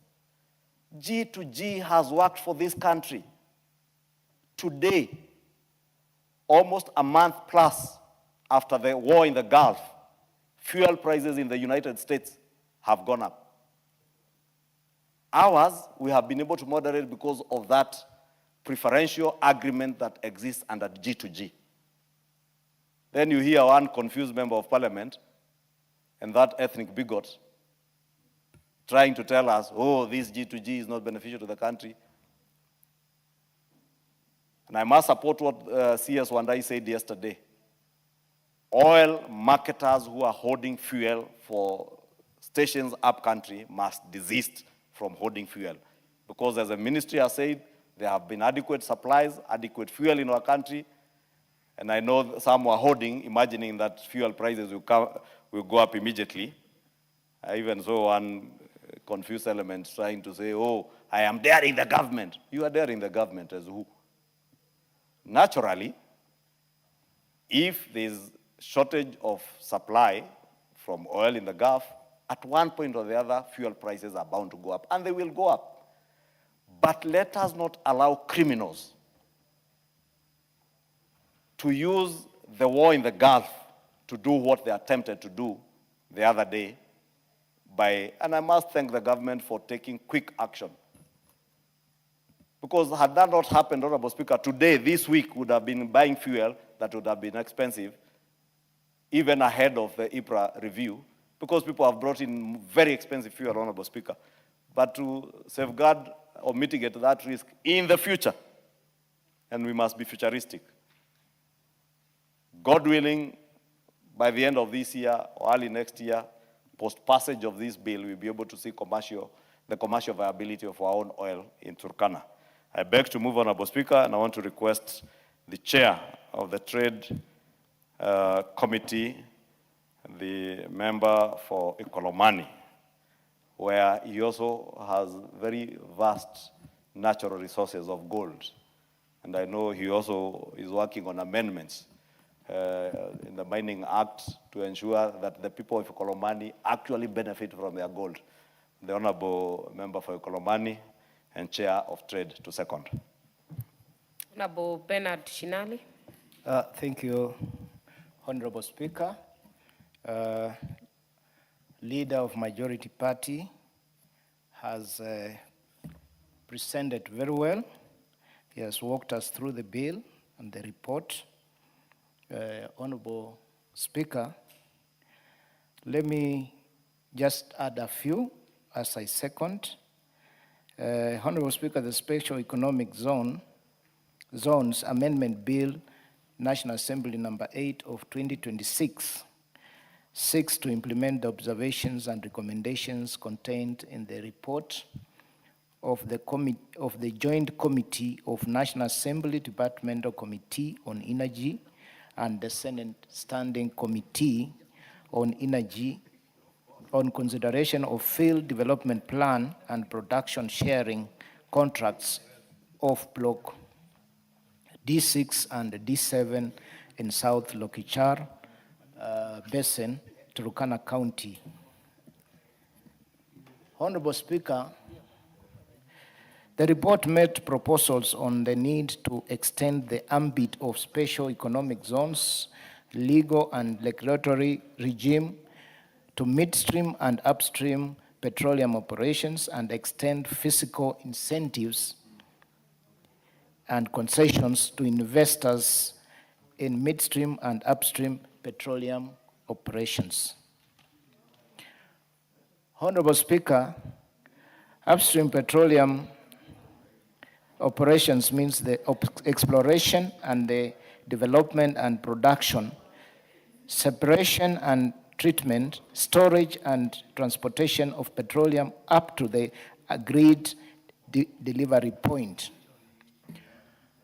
Honorable Speaker, midstream petroleum operations means all or any of the operations related to petroleum, transportation, storage, refining operations, or natural gas processing operation that related to multiple development areas, including operations for the liquefactions of natural gas. This covers pipeline storage tanks and primary separation facilities. Honorable Speaker, there are so many challenges which face petroleum companies in the upstream and midstream operations. The core operating challenges that has held back the Lokichar Basin development in infrastructure, specifically the absence of pipeline to move crude oil from Turkana to the export point. The Lokichar crude oil is waxy and solidifies at ambient temperatures, requiring the pipeline or tankers transporting it to be heated and heavily insulated to remain fluid during the journey. The capital cost of construction of a pipeline from Lamu to Lokichar has been estimated at around Kenya shillings 113 to 121 billion. Financing a project of this scale requires fungible offtake agreements, stable physical terms, government guarantees, and regulatory frameworks that gives lenders confidence over project's life. Honorable Speaker, on the physical side, petroleum companies have consistently raised concerns about the cost recovery and profit sharing terms under the production sharing contracts, which were negotiated when oil prices and development costs assumptions were different. The tax and royalty regime applicable to upstream petroleum under the Income Tax Act and Petroleum Act has been subject of ongoing negotiations between the government and contractors. companies have argued that the overall government take combining royalties, corporation tax, profit petroleum sharing, and other levies makes marginal fields economically unviable at realistic oil prices. On the regulatory side, the multiplicity of agencies with overlapping jurisdictions over petroleum operation has been persistent complaint. The Petroleum Act brought some rationalization, but companies still navigate EFRA, NEMA, county governments with the land jurisdictions, the National Land Commission, and the national government simultaneously. Each approval requirements that to do not run on coordinated, each has approvals requirements that do not run coordinated timelines. The absence of special economic zone framework for petroleum has meant that companies cannot access the fiscal incentives in terms of duty exemption on capital equipments, VAT zero rating on inputs, reduced corporate tax rates that the special economic zone regime offers. Every piece of drilling equipment, every tanker, every pumping unit imported for the Lokichar development has been subject to standard import duty treatment. For a project of this capital intensity, the cumulative duty and tax burden on import is material. Honorable Speaker, Special Economic Zone regime under Special Economic Act Cap 5, 17A offers comprehensive package of physical and non-physical incentives designed to make operating within the zones significantly more attractive than operating in the general Kenyan economy. Honorable Speaker, on the tax side, Special Economic Zone enterprise enjoy a corporate income tax rate of 10% for the first 10 years of operation, rising to 15% thereafter, compared to the standard rate of 30% applicable outside the zones. Withholding tax on dividends paid to the non-resident is exempt for the first 10 years as established under paragraph 73 of the first schedule to the Income Tax Act. Royalties, management fees, professional fees, and similar payments to non-residents persons are exempt from withholding tax for the first 10 years of operation. Stamp duty is exempt on a transaction within the zone. VAT is zero rated on supplies made to SEZ enterprises, meaning their imports carry no VAT burden. On the customs side, goods introduced into the customs controlled area of an SEZ are exempt from import duties. Capital equipment, construction materials, and raw materials brought into the zone for use in zone activities are not subjected to the customs duty. Honorable Speaker, on the historical context of the non-inclusion of petroleum operations in the SEZ, you would wonder why now, Honorable Speaker. At the time the enactment of the Special Economic Zone Act in 2015, the petroleum sector was at a fundamental different stage. The first major oil discovery in the South Lokichar Basin had been made by tallow oil from 2012.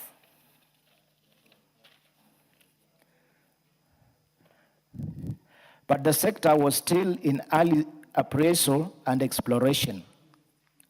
Commercial development was not imminent. No field development plan had been approved. No final investment decision had been taken, and pipeline project was at a very early exceptional stage. It may therefore be referred that it may be therefore inferred that petroleum sector investment were not yet a central consideration in the design of the SEZ framework. In light of the foregoing, Special Economic Zone Amendment Bill 2016 seeks to amend the Special Economic Zones Act to accommodate midstream and upstream petroleum operations within the SEZ framework.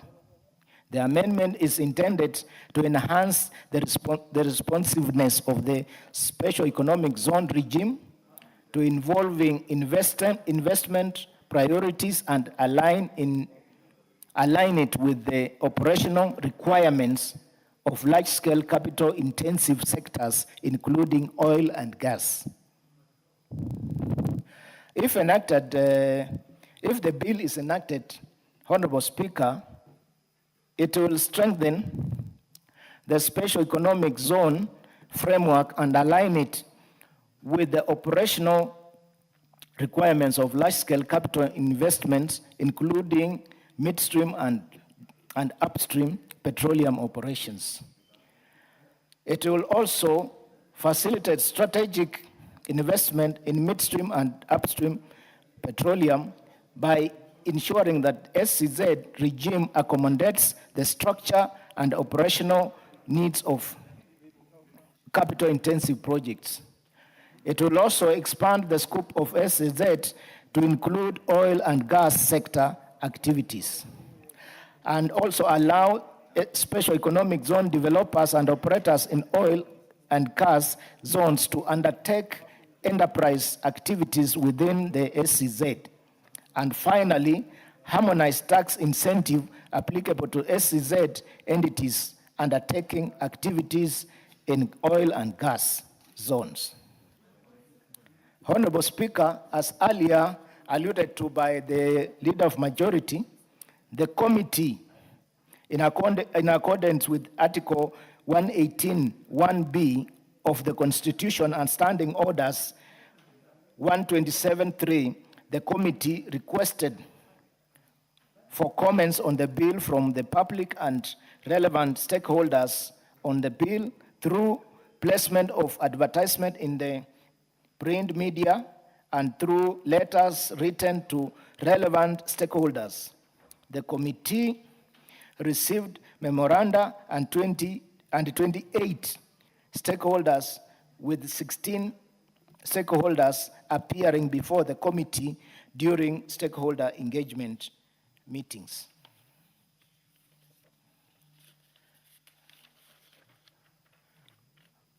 Honorable Speaker, the committee considered all proposals and proposed amendments submitted by the stakeholders during the public participation process and made the following observation, which apply uniformly to all proposed amendments.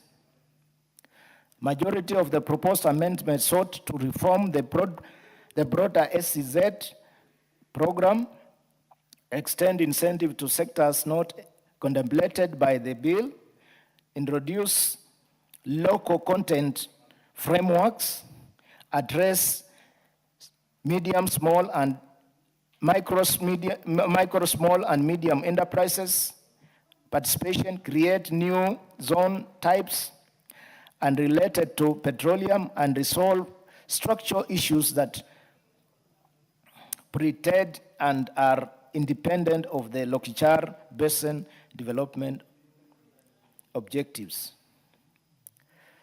Honorable Speaker, Standing Order number 133S5 prohibits amendments that go beyond the object matter of the bill or expand it unreasonably.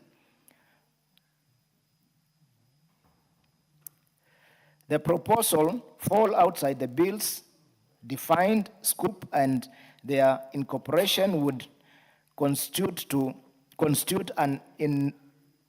unreasonable expansion contrary to Standing Orders 133.5. Honorable Speaker. Honorable Speaker, in considering the committee's observation,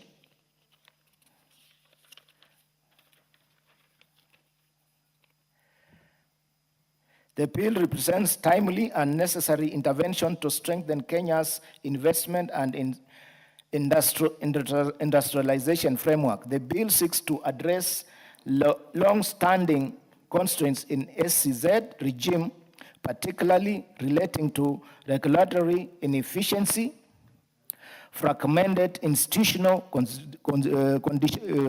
coordination, and limited investor facilitation.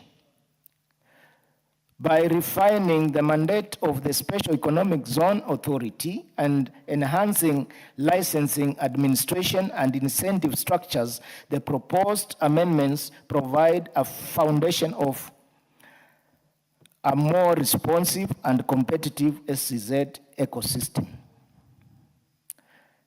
The bill is premised on a resolution of both houses of Parliament adopting the report of the Joint Committee of the National Assembly Departmental Committee on Energy and Senate Standing Committee on Energy on the Field Development Plan and Production Sharing Contracts for Block T6 and T7 in South Lokichar Basin, Turkana County.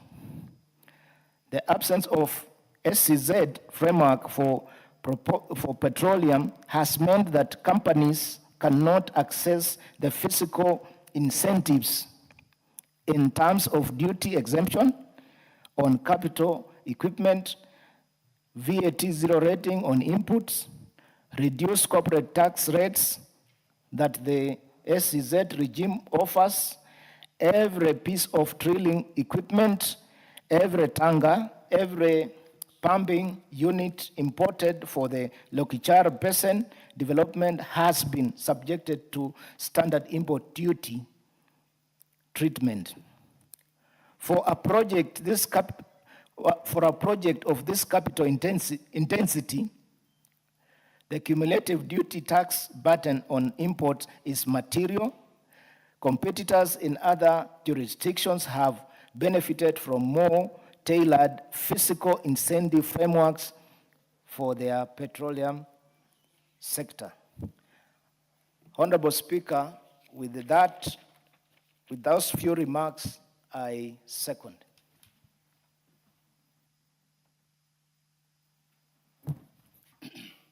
Members, I propose the question. The Special Economic Zones Amendment Bill, National Assembly Bill number 8 of 2026, be now read a second time.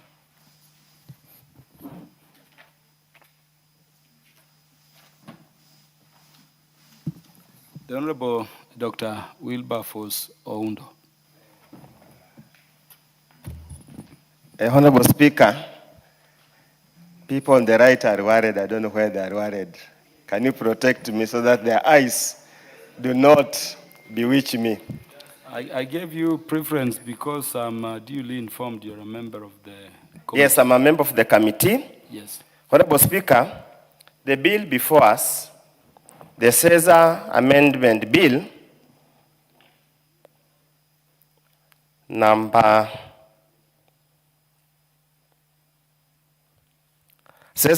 Special Zone Economic Zone Amendment Bill of 2026, as the majority leader and the chair of the committee has said, is essentially a bill tailor-made to address the recommendations of the report of the Joint Committee of the National Assembly Departmental Committee on Energy and the Senate Standing Committee on Energy on consideration of the Field Development Plan and production contracts for Block T6 and T7 in South Lokchar Basin, Turkana.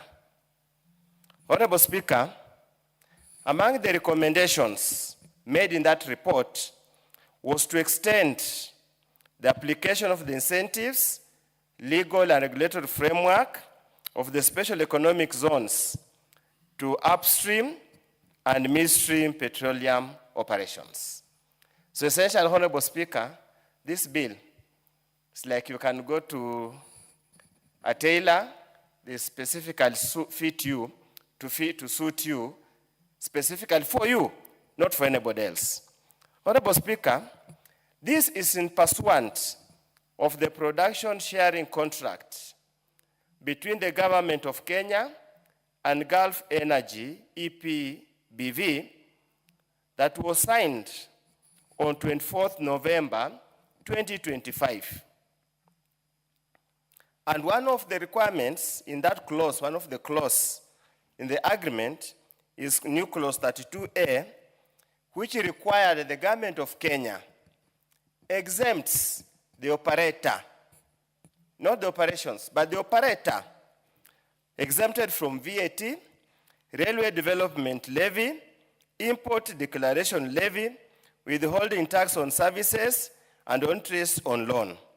Honorable Speaker, that was signed on 24th November 2025, and instructively, Honorable Speaker, the bill then thereafter followed the joint committee. You remember before we went for the recess, the framework was presented here, the development plan was presented here, and the bill was now published on 26 February 2026. The speed at which this syllabus is moving is typical of matters that have got self-interest in this country. Honorable Speaker, and I want to clarify a point the majority leader has raised, which is misleading, completely misleading, and probably could amount to misinformation. Clause 27.6 of the contract requires that all crude oil products shall be lifted by the contractor for marketing by the contractor elsewhere. Crude oil.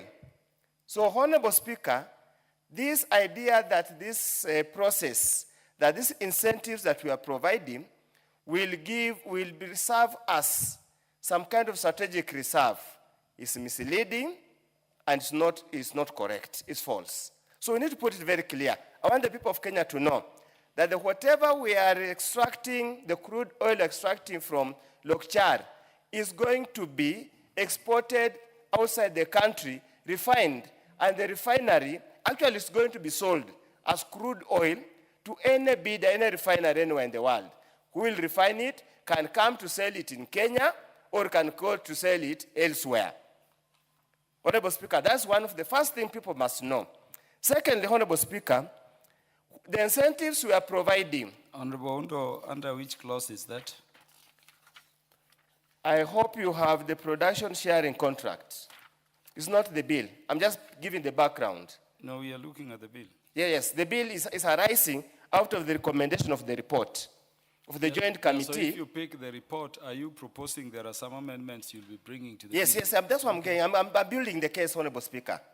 Honorable Speaker, the incentives being given in international parlance are called tax expenditures, where a country forgoes revenue, tax revenue, hoping they will get revenue, they will get some other incentives. For example, employment, cheaper prices of a particular product, and the kind of thing. Honorable Speaker, the tax revenue lost, Honorable Speaker, the tax revenue is going to be lost based on the report by the National Treasury. Order, Honorable Undo. The Honorable Parashina Sakimba, what is out of order? Thank you, Mr. Speaker. I stand under Standing Order 91, whereby a member should give factual or responsibility on the statement that is giving out. Mr. Speaker, we are talking about the bill. we are not talking about the production sharing formula. Because what we want to insulate is that the bill is totally directed towards Gulf Energy and the BVV, which is very wrong. So I tell kindly, Mr. Speaker, direct that when we are contributing towards this bill, we be specific to the bill, but we don't put the country to insulate that we are doing this bill for purposes to serve the interests of Gulf. This bill can serve another upstream contractor. So we are not going to mention and referring to something that was done between the joint committee. That one is not a bill. It was just a suggestion that came to this house. You made your point, and Honorable Undo is guided. Honorable Undo, you've noted I raised the concern about the clause of the bill you're referring to. Yes, Honorable Speaker. If you're making statements, they should relate to some clause Yes, of the yes, bill Honorable in Speaker. terms of how we can make the bill better. Honorable Speaker, looking at even the objectives of the bill, memorandum of objects and reasons of the bill, this is what it reads. Framework in order to strengthen the special economic zones, framework and align it with the operations requirements of large-scale capital investment, including investments in midstream and upstream petroleum operations. We only have one ongoing at the moment, so this is a trigger. Whatever will come later will benefit from this. This is the trigger. There's no other trigger. If we didn't have this, we would not be talking about this bill. These amendments will not have come at all. That's what I want Kenyans to understand. It's as simple as that. No other issues. Honorable Speaker, yes, according to the recommendation, the analysis by Treasury, Kenya is going to lose 46.8 billion in this project. This particular project, Block T6 and T7. And by their own admission, they were unable to tell how much of the 85% revenue sharing Kenya will get because they say they do not know what's underground there. Period. Period. You see, I attended the public participation, I read the report. And facts are even in the report. Even the committee report makes those observations. So, Honorable Speaker, it is good to make laws to address a specific emerging issue, but laws must be made in posterity. Laws must be made. Honorable Undo. No, just a minute. When you look at, clause 3, which you refer to, the Special Economic Zones Act is being amended through this bill to include subsection K in respect of midstream petroleum operations zones and upstream petroleum operations zones. The concern I had being raised is that this is not specific to any individual, company, whether Gulfstream or otherwise, but is to expand the purview of the bill to cover, these matters. How do you tie it to a single issue? Honorable Speaker, Honorable Speaker, if God gives you a child, and the child has got disabilities, and you buy any equipment or any gadget for the purpose of aiding the child to live, what does it tell you? Are those gadgets, do you hope you will get another child of disability? Let's be very factual and honest. So, Honorable Speaker, allow me, then I've given the background. This was very important for the nation to understand. Allow me, Honorable Speaker, to speak to the bill. Honorable Undo, I know you want to speak to the bill, but the Vice Chair of the committee is on a point of order. What is out of order? Thank you, Honorable Speaker. There is a point that Honorable Undo has raised that says that the country stands to lose 46 billion. I want to clarify to the House that the committee had a session with KRA, and Kenya Revenue Authority says there is no loss of 46 billion because the extraction of the oil will have revenue that will come into the country, and at that point he could not quantify until the oil is actually extracted and they are able to give the quantity in terms of revenue that the country will benefit vis-a-vis the expenses that are going to be that would be waived. Thank you, Speaker. Yeah, Honorable Undo, proceed. Honorable Speaker, I can substantiate. And let's go on record, Honorable Speaker, I want to a ruling. I will pick the joint report, and she can also pick her report. Let the House be the judge who is telling the truth, who is lying to Kenyans, and who is being truthful to the people of Kenya. The Honorable Undo, in every bill we have a statement in terms of the financial implications. And in respect of this bill, having gone through parliamentary processes, it says the enactment of this bill shall not occasion additional expenditure of public funds. And of course, the other issues there. Are you saying the reality is to the contrary? It's to the contrary, and I can table the report that was tabled here. I can extract the report that was tabled here, debated and approved by this House. I can pick it and submit it on Tuesday when the House sits. I will not require you to substantiate at this stage. We are in general debate. Please proceed. So, Honorable Speaker, the bill generally provides a definition of upstream and downstream. The bill provides license period, minimum license period for 10 years, specifically for this particular sector. Honorable Speaker, when we met most of the stakeholders, and I do believe public participation is not an exercise in futility. It was there so that we can listen to the public. They were very clear that only restraining this to petroleum upstream and midstream petroleum operation is discriminatory, is unfair. Why can't you then, the minister or the cabinet secretary, come up with regulations and define what can constitute industrial schemes that can as well benefit from this new arrangement that can also have got heavy investment as we are talking about. Those were the challenges. Honorable Speaker, another anomaly in the bill, which we really need to be very clear, was to allow a special economic intending to allow them to do what we call enterprise. And we have had a discussion with Majority Leader, and we have agreed we must amend that kind of incentive because it's going to be abused.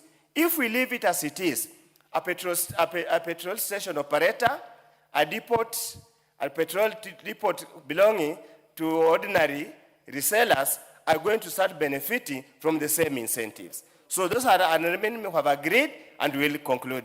With those few remarks, Honorable Speaker, I support.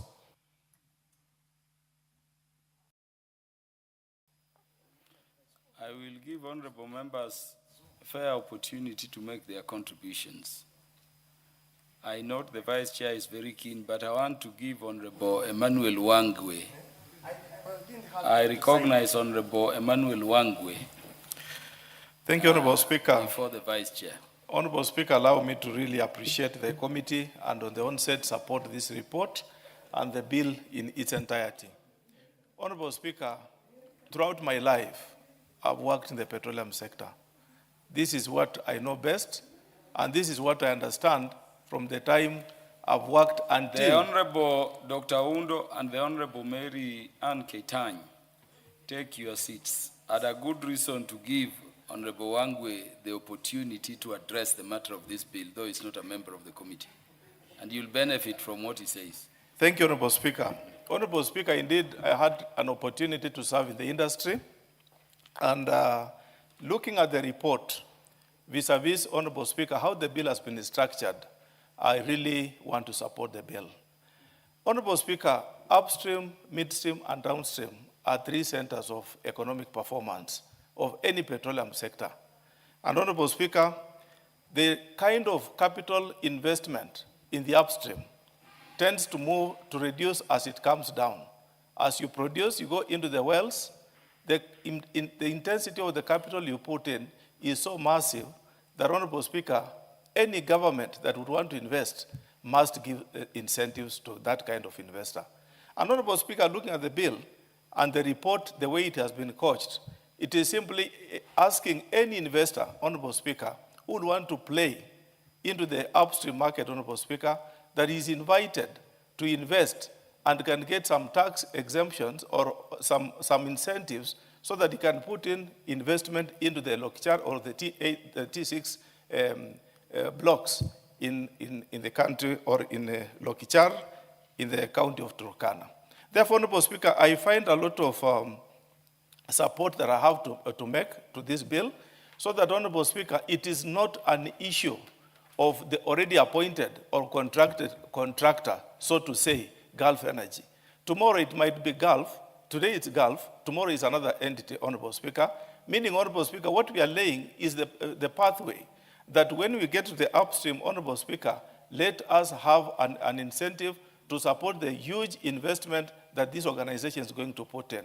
Honorable Speaker, the issue of enterprise, the way it has been said in the report, Honorable Speaker, I've read the report, is not an open enterprise. It's an enterprise, Honorable Speaker, within the zone. Meaning, Honorable Speaker, as long as you are going to play in that zone, so be it that you enjoy the leverage that the committee is proposing as a report, Honorable Speaker. Therefore, I want to support this report, Honorable Speaker, and say the issue of refining the fuel. No country, Honorable Speaker, today we are seeing the war between Iran and the US.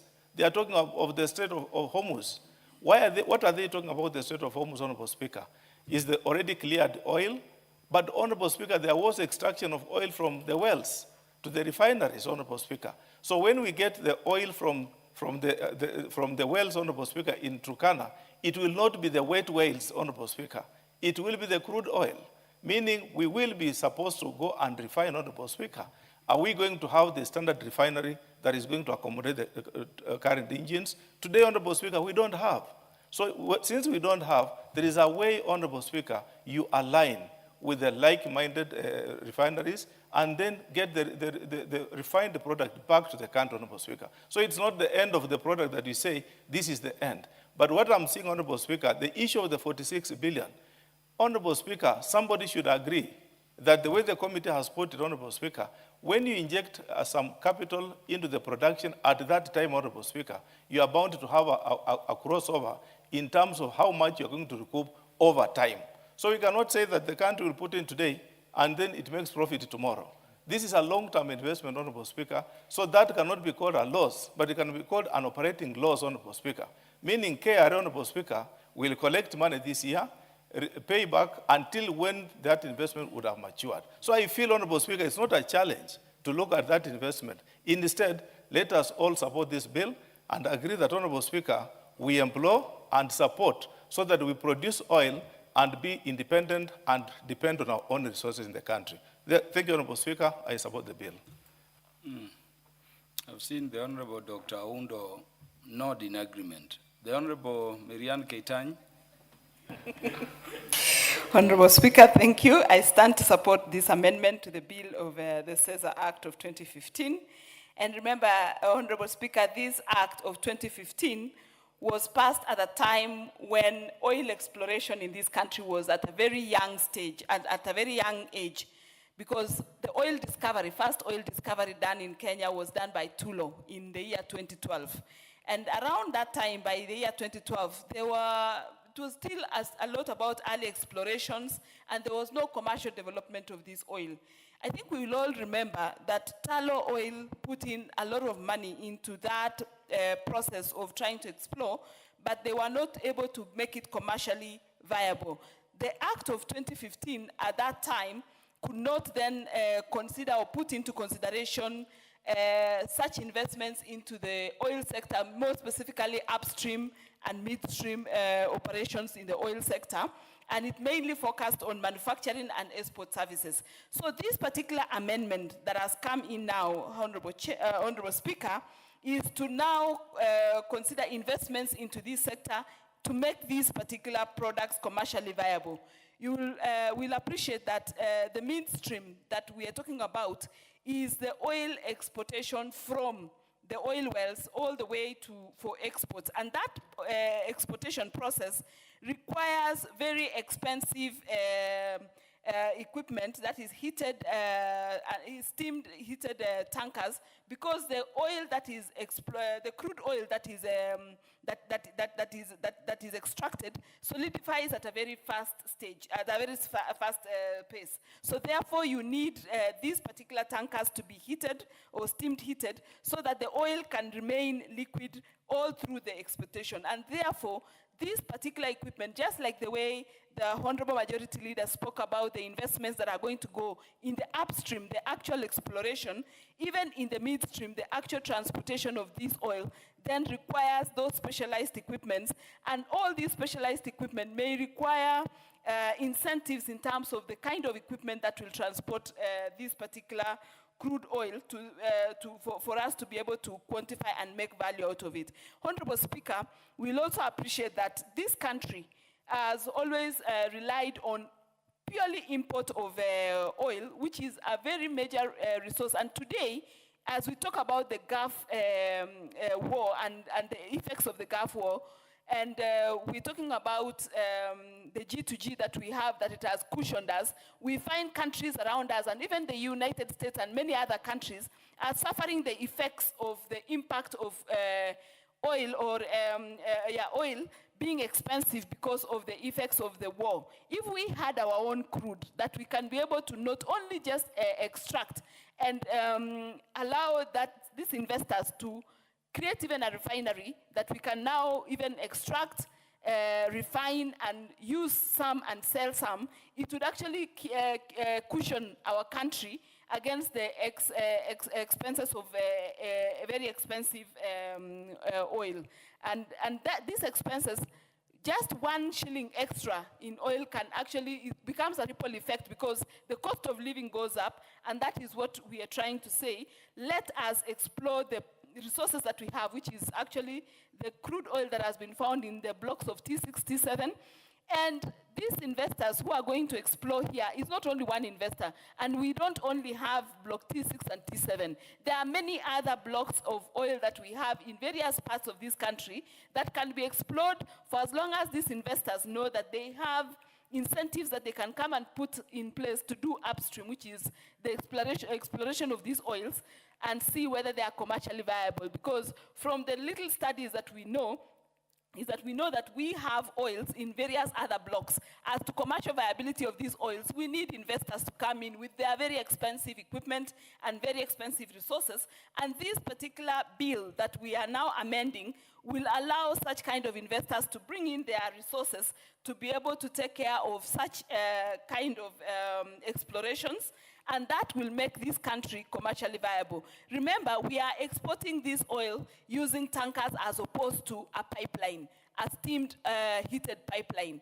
And it is because the kind of resource that is in T6 and T7 does not make the pipeline become commercially viable to actually construct that pipeline. And therefore, if we are able to then attract more investors to come and explore more oil, perhaps then in the future, these same investors and other investors can come in and put in more resources in terms of creating pipelines that can now carry this oil as opposed to road transport, which is also very, very expensive.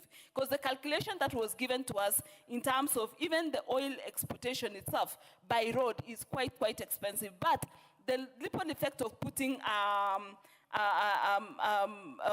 pipeline will cost the country far more expensive, as much as about 300 to 400 billion US dollars, which is a cost that may not be viable for this particular oil exploration. So the amendment that is being done to this particular, in this particular sector will not only spur economic growth in this particular sector, but also allow this country to explore its resources. And remember, Honorable Chair, it is not only in the oil sector, even the gas sector, because I'm informed that this country also has gas deposits that can be explored by this particular amendment. So, Honorable Speaker, I stand to support this particular amendment and wish to clarify on one issue that has been raised by my colleague, that the money, there is a loss that the country may experience. We want to say that this particular exploration will have a revenue share between the government of Kenya and the investor. And from the statistics and the figures that we were shown, the first, as you go, the lower the amount of barrels that we extract per day, the more money that the GOK or the Kenya government will stand to benefit. And right now, the investor is looking at in the initial investment about 20 million barrels per day, as opposed to much later when they move up to about 80. And therefore, if we look at that revenue share, the Kenya government stands to get a lot of revenue out of this investment, and we stop just relying on me and you, who are the taxpayers, to generate revenue for this country. We'll now use our resource that generates revenue for this country that can now develop the country in terms of other investments. I support, Chair. Speaker, sorry. The Honorable Gichimu Gidinji, the MP for Gichugu. Thank you, Honorable Speaker, and I also rise to support the amendments to the Special Economic Zones Act through this bill. That is the Special Economic Zones Amendment Bill 2026. And Honorable Speaker, I want first of all to array any fears through the implication that has been made by Honorable Undo, that this law is tailor-made to a specific enterprise. That is not correct. This law is open-handed. The amendments are open for any investment in oil and gas sector. And when we make such a law, it is even attractive to many other investors that may want to invest in this Kenya in terms of extraction of oil and investment in gas, Honorable Speaker. So it is not correct that there is a specific, it is tailored to suit a specific enterprise in this country. And Honorable Speaker, you know, it would be very dangerous without having made a sector-to-sector analysis to open such an extension to any enterprise in this country. Because there are some enterprises that are domiciled in the Caesars, but those enterprises are to come and cash drain Kenyans, and they reinvest elsewhere. But this is an investment that is capital intensive, which is, we are promoting investment for Kenyans within Kenya to help Kenyans and probably also export and also try to leverage on the foreign exchange. Because once we extract oil in Kenya, we consume or we utilize part of it and export. Actually, we have also increased in our reserves of foreign exchange. So, Honorable Speaker, sometimes we must make decisions that are facilitative to investments that are usually helpful to this country. And we've always asked, how can we encourage investment in this country? Which are the areas? This is one of the avenues that we can encourage, and Kenyans can also be an exporter of oil in future. Right now, we are almost hearing a crisis owing to the current situation that has happened in this country.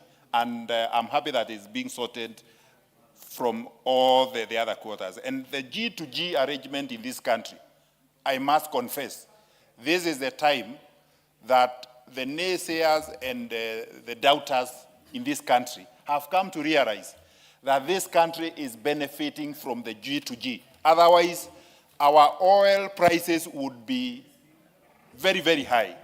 So, Honorable Speaker, without belaboring the point, although in this, I followed the argument by Honorable Undo, and at the end of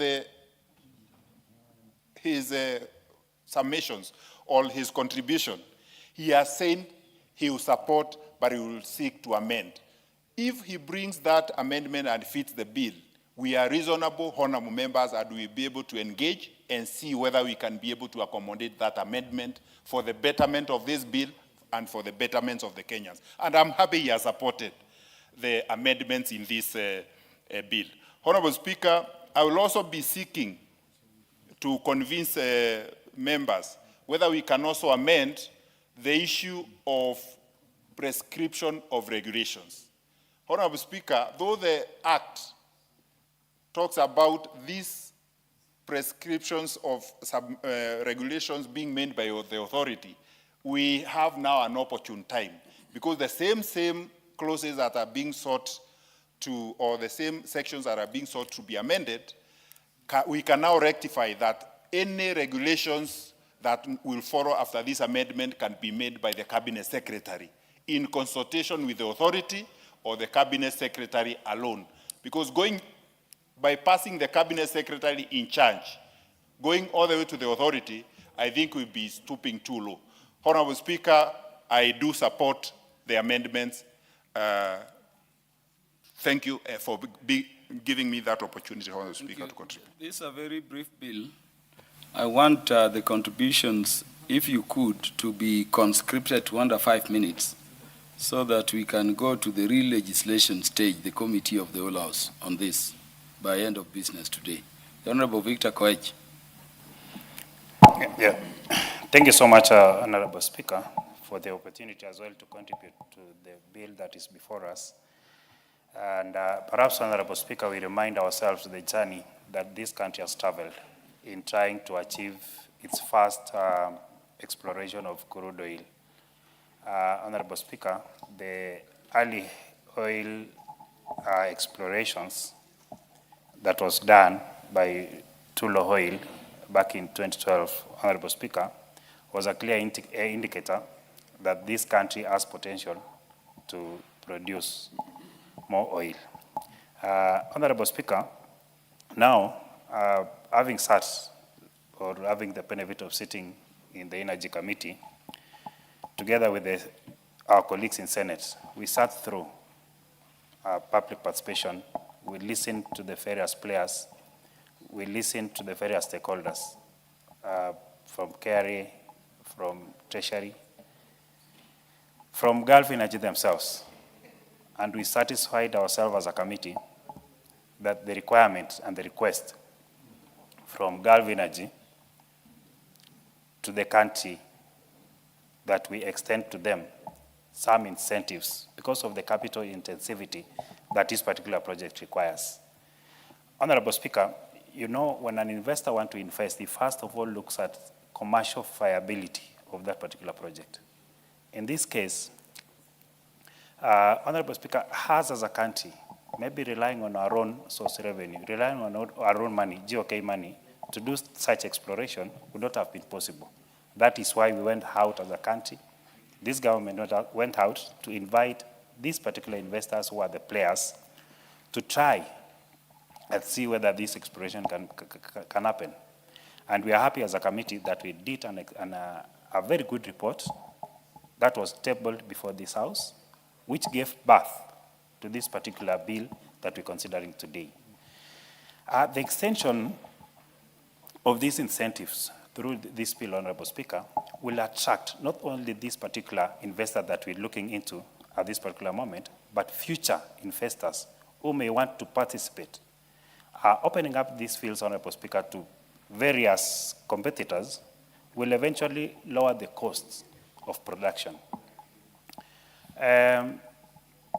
Maybe we didn't hear well what our friend Oundo wanted to insinuate, and I'm happy he's still here.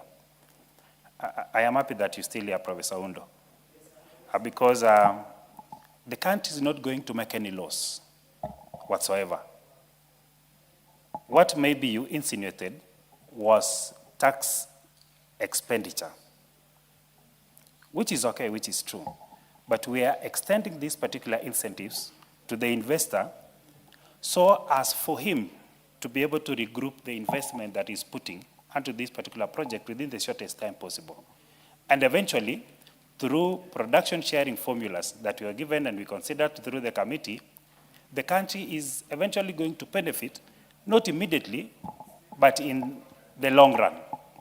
So, Honorable Speaker, I stand here today to say that we support this bill because Kenya is going to benefit in terms of job creation. Honorable Speaker, the investor and the players told us that this year, December, we will have the first tanker. As a country, we're not going to lose such an opportunity that has been given to us. And that is why we will support, so that the first tanker can be able to move from Lokichar all the way to Lamu. As to why we cannot be able to have a refinery industry as at the moment, is because there is a minimum capacity required for any country to run a refinery effectively, considering the cost value that is going to be put. Honorable Speaker, I support. The Honorable Dr. Eva Kinyi Obara, the MP for Kabondo. Kasipol is recognized to make her contributions. Thank you very much, Mr. Speaker. And I too want to appreciate the committee and also support the amendment as presented. Mr. Speaker, in addition to the oil and gas sector, I want to highlight a few areas that I think the amendment will benefit this country. Mr. Speaker, I see that the amendment will enhance Kenya's attractiveness as an investment destination, not just in the sector that we were under discussion, but in other sectors as well. I see a possibility of promoting industrial growth, export development, and job creation in this country. Mr. Speaker, this amendment will position the special economic zone as a key driver of economic transformation. Mr. Speaker, I also see a situation whereby it will strengthen institutional coordination and efficiency. Mr. Speaker, there are also possible challenges that I see, and one of them has been mentioned here, and that is potential loss of government revenue due to the expanded tax incentive. Mr. Speaker, the committee may also need to look at the issue of land acquisition and community displacement, risks that may arise with the expansion of the SCZs. Mr. Speaker, a possible challenge also that we may need to look at is the possible governance and oversight concerns if the regulatory powers are overly concentrated. Mr. Speaker, otherwise I am in support, and once again I support the amendment. Thank you. Okay. The Honorable Parashina. Okay, thank you, Mr. Speaker. I stand to support the amendment to the Special Economic Zone Amendment Bill number 08 of 2026. Mr. Speaker, as other honorable members have contributed to the floor of the House, it is clear that we are legislating for the purpose of future, for the growth of this economy, for the interest of our country. We are not legislating purposely for a specific contractor. We are legislating purpose for the issue of petroleum, oil and gas. Mr. Speaker, as you go keenly and see the incentives, yes, we are giving incentives out of tax, but what are we gaining back? A lot of jobs are available for our youth. Small-scale people will be doing small businesses. Over-dependence on oil from outside the country. A lot we are gaining in terms of investment vis-a-vis the incentives we are giving. And it's good to buy or to learn from other countries, Nigeria, Angola, Mozambique. They have also been able to give this kind of incentives, and they have gained so much. And Mr. Speaker, as my colleague, Honorable Dr. Oundo was speaking about areas that he thinks that need to be checked. Mr. Speaker, it is good to check on specific clause. Where the issue of inserting on clause 2, petroleum, medium, petroleum operation upstream, and petroleum operation, it clearly shows that other acts, like the Petroleum Act or the IPRA Act, they are still unoperational. So the other Special Economic Zone Act of 517A it has taken care of other zones which follow under the Special Economic Zone. But you see, petroleum was left out. And that's why we are introducing this amendment to the bill. Mr. Speaker, on another clause that he was talking about, on the issue of enterprise fund. Enterprise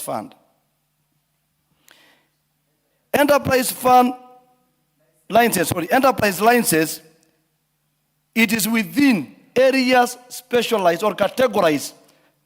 And I want to read, a license issued under this act to a special economic zone developer, operator, or enterprise carrying on business or undertaking activities in zones designated for midstream petroleum operation or upstream petroleum operation. Mr. Speaker, during the presentation of public participation, several interested parties, all of them were in agreement. Even KRA was also in agreement. Even the Kenya Oil Association, they are also in agreement. It is the right time the country, we need this bill. And I urge the House, let us consider our country for once. We cannot build a country by rumors. We cannot build a country by NGOs or people who try to tell us what to do. We need to legislate for the purpose of our future of this nation. Mr. Speaker, I stand to support an amendment that is creating our country to go greater level and not over dependence with other countries. Thank you, Mr. Speaker. There being no more interests, the mover will reply. Do we have the mover? Yeah, the mover has stepped out. So the next time this business will be scheduled to be transacted by the House, it will be the opportunity for the mover to reply. And that is the work of the House Business Committee to do. Order, honorable members. Honorable members, the time being 7:03 p.m., this House stands adjourned until Tuesday, the 14th day of April 2026 at 2:30 p.m.